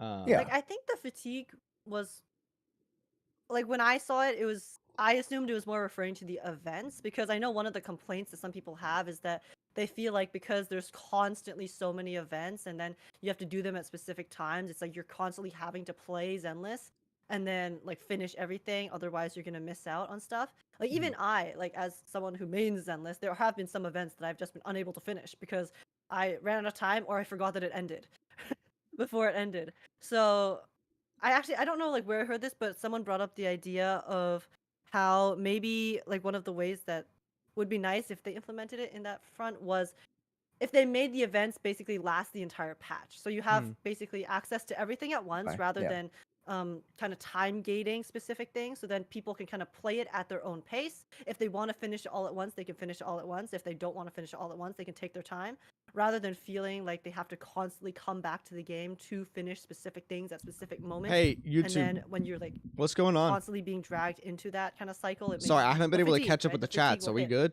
on top of having to play the stories and Do stuff. I need to like Because they intervene did on also something? mention that they're gonna try to do main story every single patch. I think. Did I hear that correctly, or am I tripping? Because I think they mentioned they were I've like, heard people say that. I'm kind of worried if that's the case. I'm not gonna lie. I kind of like them having like the kind of in betweens to write better main stories.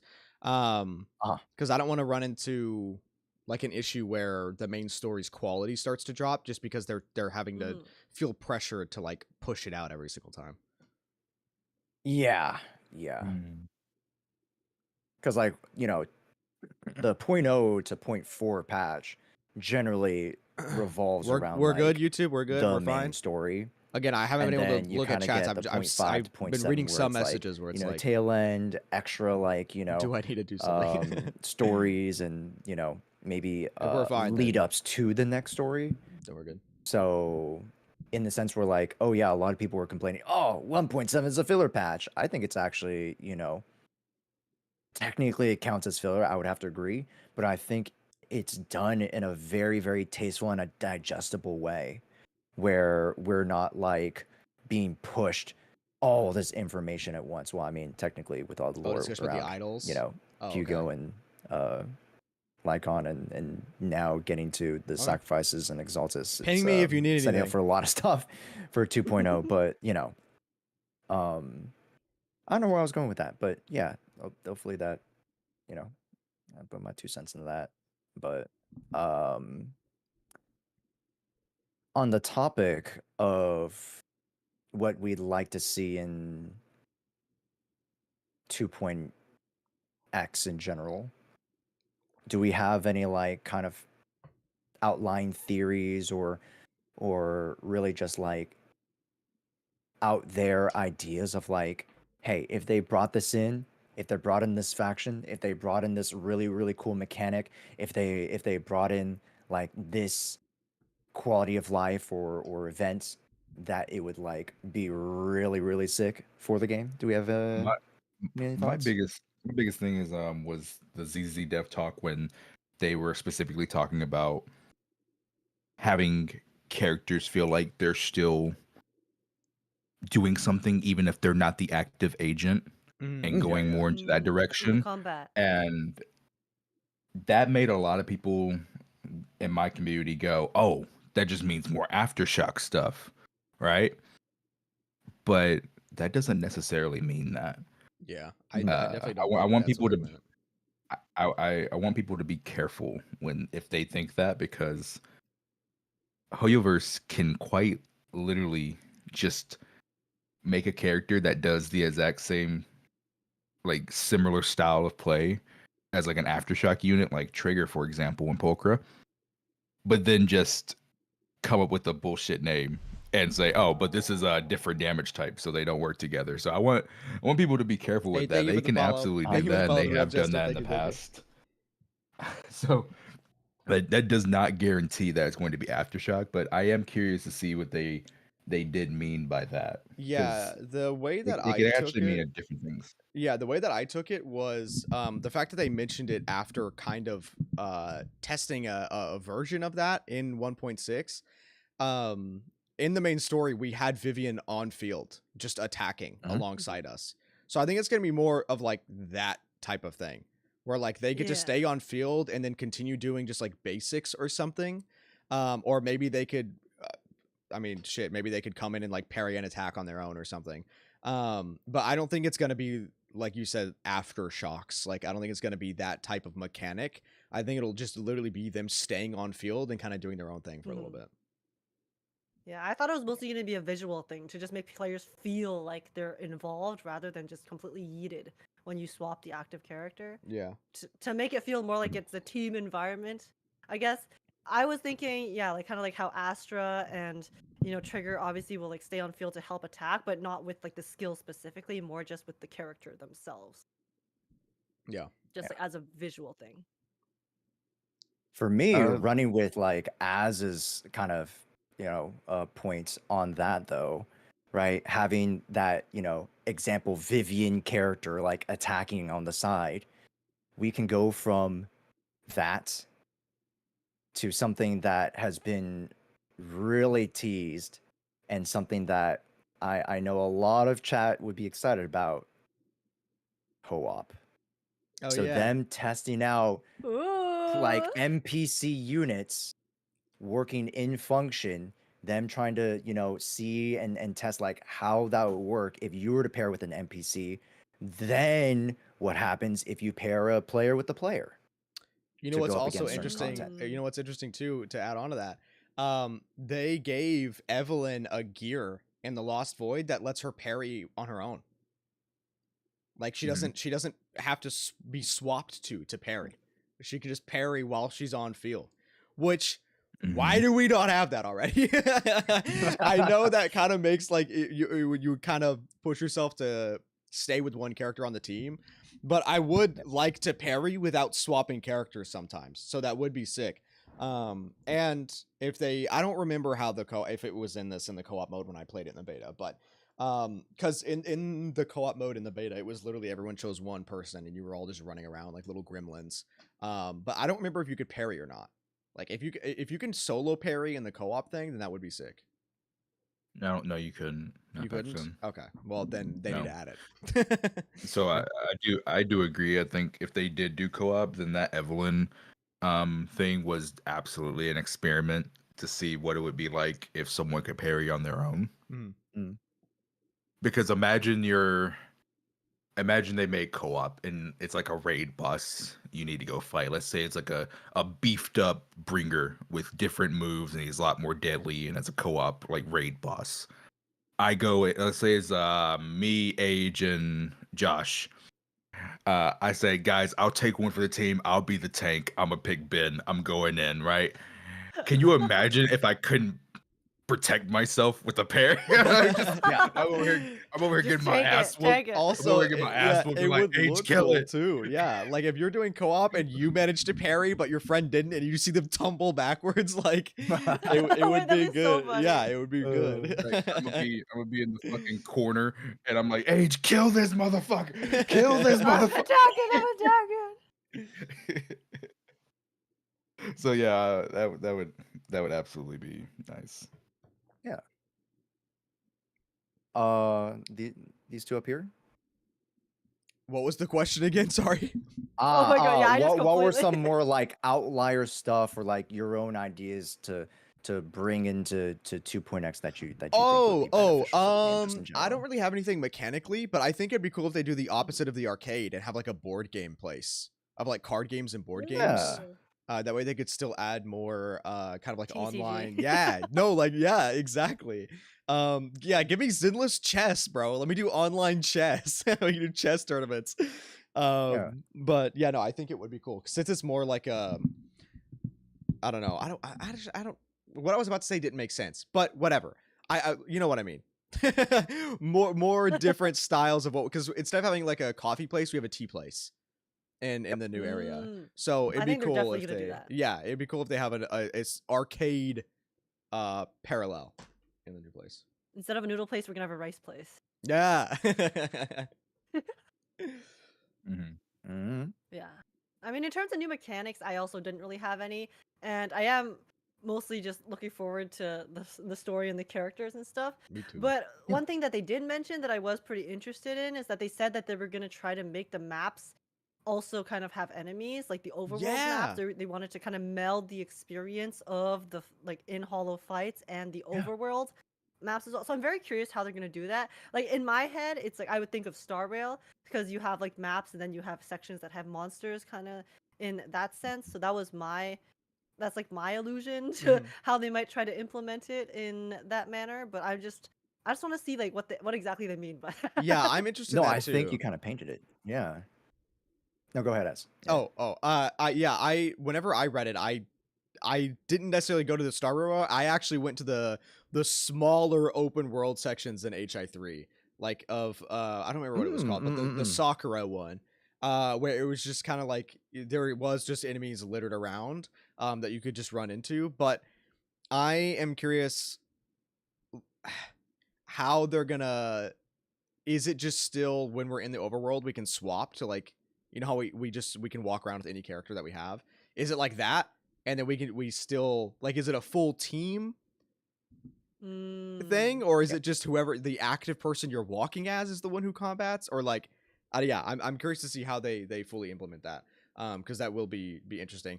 I'm assuming the only place that is happening in, by the way, is the Aerospace City, because that's the one that's in the Hollow, because I can't imagine they would just have like, I don't know, people enemies within like Wayfowl Heights. Yeah. So for me, coming at it from like the developer's perspective, I would like for people to, I don't want to be like doomer, but like I think people should temper their expectations on like what they would like idealize to be a blend of that,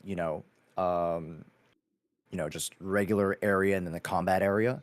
I think they're gonna make it such that like you just walk into the next area and then like you got a nice little flash screen and then like it transitions to the combat area versus like you loading up HDD, you putting in your units and you going. So I think we're gonna have to temper expectations a little bit because like I think we could run so far with that. I think there's so many cool ideas on how to blend the civilian areas or whatever with combat. I think for sure.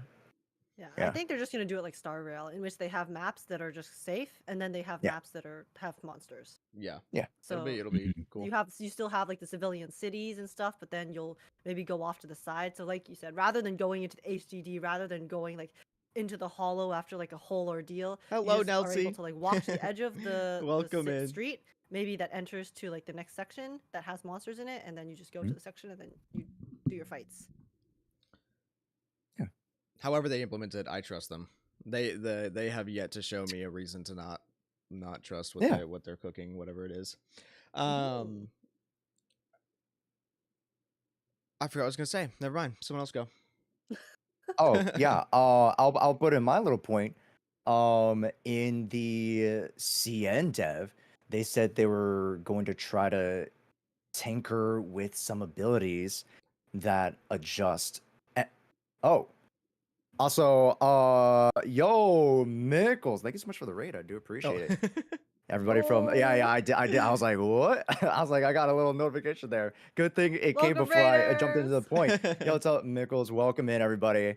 Big fan of you guys. Hopefully, you guys had an amazing stream together. Welcome in, folks. Twink raid. Oh, oh. I Dude, see. let's Welcome in, go. everybody. If you guys are relatively new to my stream, welcome in. My name is Josh, but right now we're actually in the middle of a podcast with fellow content creators HKK, Azrael, Vanity, and our special guest today, Kate the Seventh. Yo. Just to give a little bit of context, we're a little bit around everywhere. You know, we have Kate, who's a little bit more combat oriented, as a little bit lore, age, more story and react oriented content. Me, kind of like the jack of all trades. We're messing around at the end of the stream, talking ZZ lore. I'm sorry if they act out. No, it's all good. We accept everybody. Talking Okay. lore's the way to go. It really Yep. is. Yep. If we The can lore have tangents never age end. gooning to lighter, we can handle anything. So. You gonna put me on blast like True. that? First impressions? I mean, if they don't know the real you know what I mean? Like, dude, you know. Yeah, Age is a furry, by the way, for all the new people Oh, coming in yeah. as well. Yeah. Just Yep. a little bit of a Yep. some information for you. Yep. They speak the truth and nothing but the truth. But just to bring it back to the conversation we were having, folks, or for those who are just joining us, we were talking about 2.x, and some things that we thought or we think could be great additions to the game. And earlier we talked about blending civilian and environmental areas together. We talked about different mechanics, as well as like how we're going to with one of the dev points, them trying to bring up other units and have a much more cohesive ecosystem of characters. One point that was kind of a subcategory that I wanted to bring up was the CN devs, in particular, them actually mentioning an extra Chat, is the trailer thing that they were going to tonight? tinker around with. That was the energy bar and energy bar manipulation, because Am I we dumb? have characters that are going to go hyper stun, right? Am I We stupid? have Hugo Vlad, who wants double stun, and a new character that is going to bring a new type of sub attribute anomaly in Vivian with the bloom. If it says the So 13th, then that's tomorrow for me. maybe I can kind of I think it's the 13th ask CN Kate about this a time. little bit. What are your thoughts on like Right? how characters could manipulate Okay. EX bars different? Okay, I was gonna than say what I we don't have think it's already? tonight.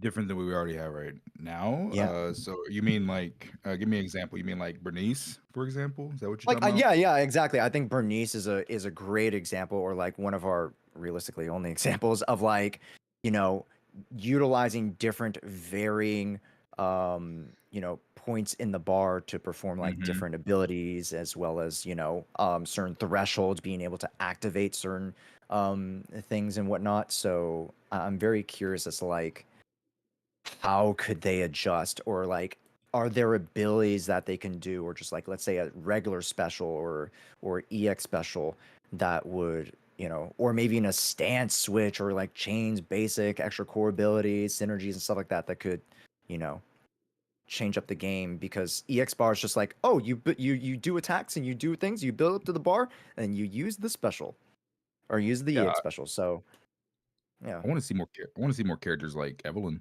Evelyn, for Mm. people who don't know, even if you don't have energy, you can use her special, and it acts as a dodge counter if you time it correctly, and it gives her significantly more of her meter than a normal dodge counter. Yeah. I want characters to have more meaning in their normal special attacks. Like the vast majority of characters' special attack, if they don't have energy, their regular special attack is kind of useless. There's Yeah, literally no reason to use it at all. It's Like it just shouldn't exist. like I want to say 90% of the cast normal special is complete garbage. So I would really like it for them to find ways to make characters normal special attack, even if they don't have energy, have a purpose, kind of like Evelyn, kind of like Sambi. Yeah. And I think that would help a lot in terms of the gameplay because now you're adding that one extra layer of the gameplay. Because like for Evelyn, for example, that could be the difference in getting an extra chain attack or not in the stun, doing her normal regular special into the a perfect iframe dodge because that Mhm. gives you significantly more meter. That could literally be the difference in getting one extra chain attack or not. Yeah. And I really like that. So I hope they do that. To be honest, make the regular special attacks more meaningful. Because back when I was still working for Hoyoverse and I was in the content creator program for Chingy, I just remember I was making my guide and I was like, okay, I guess I'll talk about a regular special attack. What Yeah, does it's it even fucking do? useless. Yeah, Yeah, don't- what it's does it do? it's, I don't think I've ever It's used a heavy it. attack. It gets you in the chain, guys. it's completely fucking useless. like, like, don't use it. It's so bad. So like, yeah, I hope they do that. To be quite honest, I do like the idea of them doing more of the interweaving skills with being able to dodge or parry, like Yanagi with the parry or Evelyn with the being able to dodge when you time it right. Yeah. Because it gives you a reason to like actually time your skills and you get benefit for it. Like, yeah, do that more. Skill expression. Yeah. Crazy. That's it. Yeah. And kind of to, bounce off of that exact point of like specials not being that relevant with like 80%, 90% of the cast. I had this conversation with my chat earlier. Stunt characters, bro, their chain attacks, they need something, man. They need something. Chain attacks with Yeah. stunt characters save actually dog water useless. Oh my goodness. I was like, yo, give Trigger the ability to gain like 50 sniper stance points. I forgot what are those points called? Armor piercing rounds or something. Yeah, something like that. The meter, just like have her the ability to Yeah. like once you use the chain, gain 50 points of the meter or something like some light purge. Yeah. There we go, purge. Thank you, chat. So gain 50 purge. All right, some light work. Doesn't need to be crazy, but like that would allow ones, yeah. for an actual use.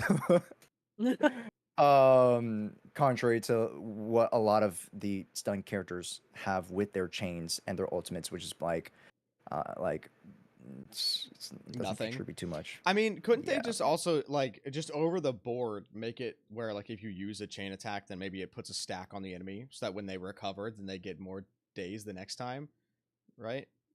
Because like yeah, I mean you do make a valid point. I never really thought about that, but like the chain attack, they're already stunned. So you're not really getting any of the stun from the stun chain attack, and you're definitely not Exactly. building them for damage. So yeah, that I literally never thought about that. But Mm-hmm. Yeah. Maurice will there- bang boos and bang boo chain attacks. Sorry, I cut you off, Kate. I'll No, you're- circle back to that bang boo point, but what were we saying? you use stunners chain attacks if they have swing jazz on. That's about it. Or sometimes if you're running like very specific teams like Miyabi Mono Ice with Lycon Sokaku, a Lycan chain attack could be the difference between getting the freeze when you need it at that certain point or not. Right. It's very specific, but like I agree. Like most of the time, the stuns chain attacks aren't that great, but they do have their uses sometimes. Is that like they're completely useless? But they do have their uses sometimes. But I agree. Most of the time, they're not that great. yeah. Because someone said Chingy also gains resources on her chain attack, so it's like, even if you Yeah, can't Chingy- necessarily up the stun bar, then maybe if you give the character some bonus so that when the guy's finished stunning, you can use like skills again, Yeah. and so then that can help with the days later. Yeah. Chingy the goat, my chat says. I mean, Chingy Sun is the Agents. goat. I mean, Sun Agents got one of the biggest buffs from the ultimate change. Oh, Uh, yeah. I think Yeah. Anomaly Agents got the biggest buff from it because Anomaly Agents get decibels faster than anyone else, so they get to just spam their ults and like daily assault. But Stun Agents got by far the next biggest buff. Like being able to contribute that much days that quickly just from an ultimate helps a lot. Yeah, having them actually add the ult change did feel nice. I was like skeptical when I heard that they were gonna do that at first, but it does legitimately feel really good to combo the ults together. So it's nice that they changed that. Yeah. On the topic of Bang Boo, though, more useful Bang Boo chains attacks, and that would be great. I think I'm a Bang Boo guy. I love me some Bang Boos. I did a video about maxing out Agent Gully. Yeah, as you Definitely gonna should. make out. Yeah, Hey. I'm gonna max out Overwork Boo. Having chuck a 1 million hit TV Yes. shot or computer screenshot. But I think one very underrated change, and I was thinking of making a video on this too, was that did you guys notice that Robin is actually a very unique Boo? I He mean, swings. yeah, animation wise, he looks super cool. But Oh I yeah, didn't no, I the didn't see animations are what he great. did. I don't know what he like Yeah, I don't know what's what he unique does, about him. though. Yeah. No, it's on paper. It's not something that you see. It's on paper. Robin Boo, just Robin, is actually one of the first Bang Boos that only requires one character in synergy to activate extra passive. Oh. So you would only need one of the Mockingbirds to be able to proc its extra passive for the extra scale to whatever thing. So moving forward, we can see Bang Boots getting a lot more flexible. Moving forward, we could see Bang Boots getting a little bit stronger. Actually, a great test was Snap Boo giving the extra, damage bonus or attack bonus, damage bonus to the characters.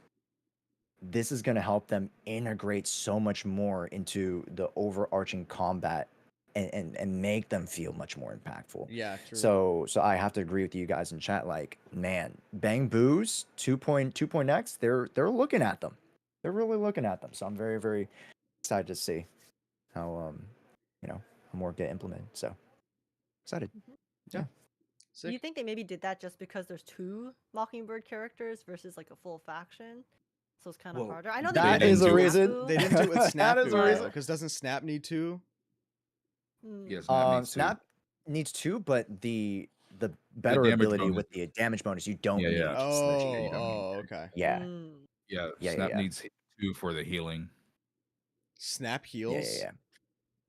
Yeah, Snap Snap. does heal. If you have Astra and Evelyn on the same team with Snap, then he heals. Bro, I just watched him take But pictures. Astra already heals. Yeah, Astra already heals. That's crazy. Yep. So, very Brawler Boo and Night Boo only one. Oh, really? Oh, interesting. I mean, I must have still, forgotten it's about still that. overall, it would be nice if more Bang Boo had that. Yeah. Mhm. Yeah. So Pretty sure Sumo Boo only needs 1 stun agent, right? Am I wrong?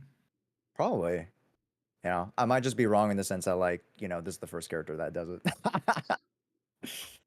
But it's the first, limited character, and it's the first character that's kind of associated with the faction specifically.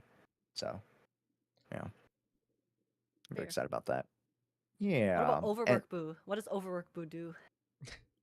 He gets angry. I don't think He crashes the Yeah. fuck out, then he throws the PC at them. Yeah, I He think it's just literally the damage picks one. PC He picks Big the PC Badooka up The and faction throws it at them. synergy should become baseline for all characters, so every character within When I saw that, I was like, faction Zenless devs, are you is- guys trying to... do you mean the like oh, you only are need trying to wave a one? flag right now? Is there that what you subliminal mean? messaging Yeah, in, yeah, Like you only yeah. need one character for this energy to in happen, this or choice? He does throw an RTX 4090. That's crazy. yeah, I love how the moment that they showed up, I thought that it was I was like, Devs, are you okay? Cry for help? Yeah, SOS? yeah. Is this you asking for help over here? But isn't he free? Well, don't we get a copy of for? Yeah, he's from the event. Yes. Yeah. Yeah. Amazing. Love that. Mm. I have a lot of pulls saved up for Robin. Or at least I thought it was a Yeah. lot of pulls, and then I Oh. said it, and then my chat was like, Okay. only I have 190 Bamboo pulls. And That's they're like- great. That's what I What? thought. Enough. You only That's need what one. I Yeah. thought. Yeah, you only That's need great. You one. only need one. Exactly. Okay, yeah, Josh. I just yeah. I just looked it up, Josh. It's Sumo Boo only needs one stun character. All right, swag. Cool. So as long as there's one stun in the team, Sumo Boo does his job. Gotcha. Okay. Thank you for that clarification. I don't want to. Okay, fair. I did say max. misinformation. I did say max. Um, So I guess you're but, right. You know. Okay. To kind of wrap Okay. up here. It was. I don't know if you guys would amuse me a little bit. What's the word? About An exaggeration. like I've been thinking, and I mentioned this earlier about me kind of trying to predict the next year of characters and release stuff. I was also thinking in 2.x, I'm thinking we can get another whole new faction that might get teased tomorrow that we weren't even ready for. We definitely will, because I they agree. they Yeah. said we're getting another faction. I'm just interested in what, Right. like. It is. Who? Wait, because sorry, I just had a thought. Because you know how Billy, S-rank Billy, is being teased. Okay, it's been teased in the April Fool's thing. It's been teased in the Anby story. So I feel like if we're getting like another S rank of a character we already have, it's gonna be in 2.0. It's gonna be Billy, right? So this is like a completely just crack theory from me. But I feel like what if they decide to, so when we get S rank Billy, right? He's obviously a huge fan of the Starlight Nights. You know, they teased him in the Starlight Night music video for April Fools. What if they have a faction? I don't know if it's like the Starlight Knights, obviously they're fictional characters in Zenless Zero, so they don't actually technically exist. But then what if you have maybe a bunch of Starlight Knights fans who are coming together, who are also like really good at combats, who kind of like come together as like a Starlight Knights faction, kinda, and then they just fuck shit up. So To add to that, we are literally getting a movie directing Power Rangers. event this patch. So there could literally just be like an actor faction, and it is literally the actors Yeah, of the Starlight exactly. Knights. Yeah. And it's like maybe they just actually know how to do stuff. And then Billy does his little thing. Yeah, because then not only Power could the Rangers. actors things be the Starlight Knights, they could actually give us Monica too, because Monica's the There you go. actor. So yeah, Yep. good job, There you chat. go. Good job. okay. Yeah. So I'm trying to put it in chat right now for you, Age. So this is official ZZZ art with lighter, and there's no one else that could be behind him. That's Billy. You see the guns, you see the hair, you see the collar that from his original shirt. I think from this art, like, I don't know, man. Maybe I'm just a Sons of Caledon simp, but Wait, where'd you put it? It's in the general chill VC. Oh, okay.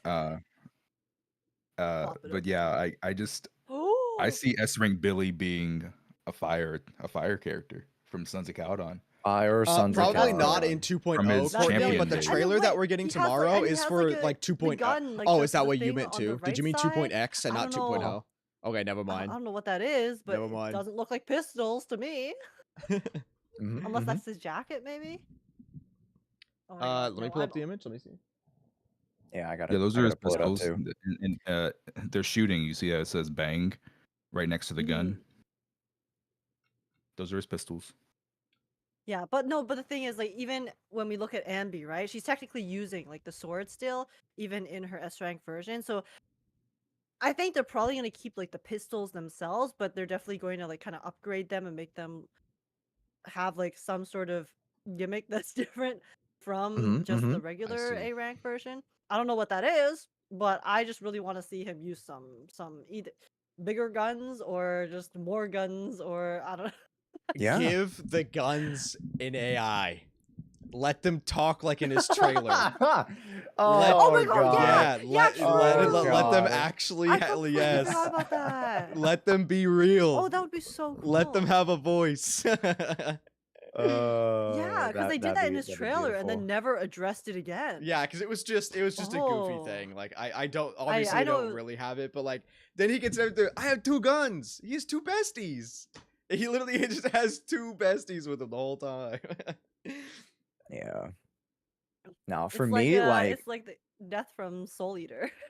Oh yeah, Yeah, yeah, yeah, yeah, yeah, Gun yeah, with yeah, his yeah, yeah. besties. Brr. And it's Billy the Kid. Death, isn't it? Isn't it Death? Billy Yeah. the Oh my God, wait. Kid. Wait, the parallels. Yeah, Holy. I didn't even exactly. think about that. No, for me, when I think Yeah. about the Starlight Knights, I think of for the I'll be right back. comic book fans, I think of Deadpool and Friends. Like I think Mm. like he just like Billy's the ragtag guy. He wants to create X-Force, right? And he just brings in these random folk, puts them in the costume. We're like, hey, we're the Starlight Knights. So I think that'd be kind of goofy and funny. And kind of like a my little vote in for it being a separate faction. But I could definitely see him just being a Sons of Caledon. Mhm. And then him just like kind of having his own, separate special episode maybe down the road of 0.5, 6, 7. For me, um, this always intrigued me because it was mentioned quite a few times in both dev talks. The aerospace, area, and more than likely aerospace, there must be like some research being done there. Why can't we just Mm. get an aerospace space faction? Get some astronauts out here, get some, aerospace engineers. I want my lightsaber character. Where's my lightsabers? You know? Maybe Uh we can finally I, find out what's on the moon. no, that's exactly it. And I think that, us being able to like work with Uh-oh. everything, retrieve more information on their research as they're Are you guys traveling still and here? researching space and the space I just like hollows, lost the all moon audio hollows there. and stuff like that. So uh, like that to me was always just like a hopefully not a red herring, but like Mhm. a way to really Okay. expand Okay. Good. the universe of Zenless Zone Zero so much more, because it's not just what's on the ground anymore. It's up in space. Up in Which I mean, space. the other games have a lot of space and stuff like that. So yeah. Yeah. Yeah, I'm interested in what And they then actually also are doing, or like why it's called aerospace. Because right. Yeah, yeah, I did have exactly. Chad bring up the fact that it might be linked to like something with the moon also, but Mm. I don't know. I don't know. What if it's just a floating city? I have no idea what what it is, but it would be sick. I don't. Yeah. I'm cautious of like getting into the moon immediately. Yeah, but I think it would be a good crackpot theory, since I've been giving so many crackpot theories. Yep. The devs mentioned that Sarah, after the ending of 1.4, fled to the Wi-Fi Heights or Wi-Fi Peninsula. And that's where Bringer wanted to flee to.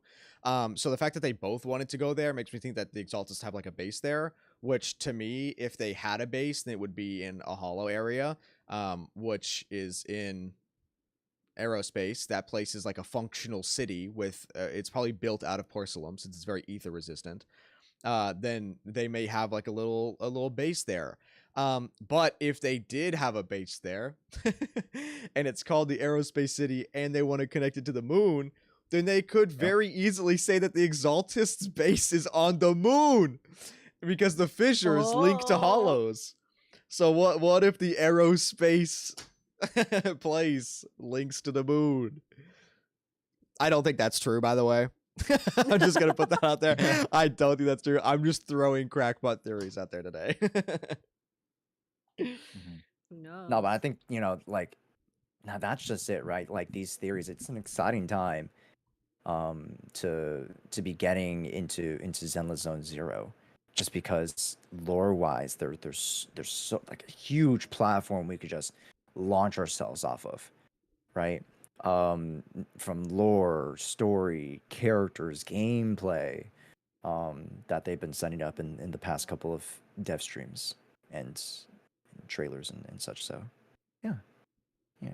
Do we have any last points, kind of follow up stuff, or anything else we need to introduce from I don't think so. any folk? Unless we want to take No. questions guest? I from mean, chat.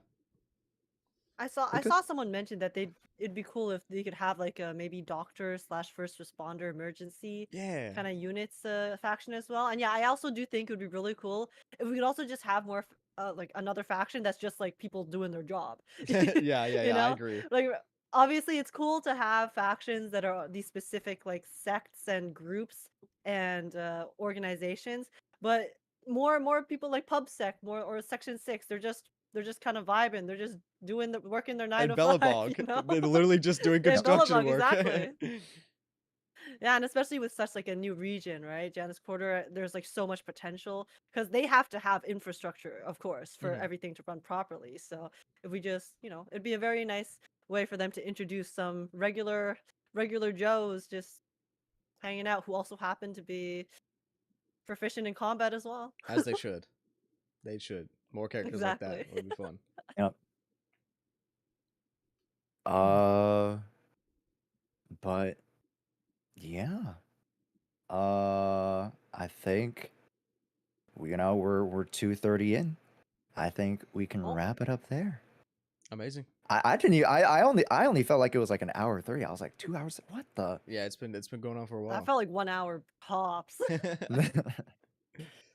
But okay. Well, we didn't have a mini game today just because there was so much stuff ZZ oriented that we wanted to talk about. I have one thing to do with you guys, so stick around after we kind of do our outros. Oh, okay. But folks, chat, that is going to wrap up today's Proxy podcast. There's just so much more to talk about, especially with the new trailers and the new information, more dev talks and such to come. But hopefully you guys enjoyed the conversations today. Thank you guys so much for listening, and let's introduce ourselves really quickly. First, with our special guest, Kate. Thank you so much Hey, for man. coming onto the stream, man. Hey man, I appreciate you having me, man. Like I said, I finally got to do the one intro where I'm the guest today. I've always been the host for any collab I've ever done. I've always been the host, and I finally get to say I'm your guest today. So I appreciate it, man. It was nice to be here. Now we gotta get Age on losing the 50 because now we've had Josh. Oh, I do We've that a had lot. Josh. Yeah.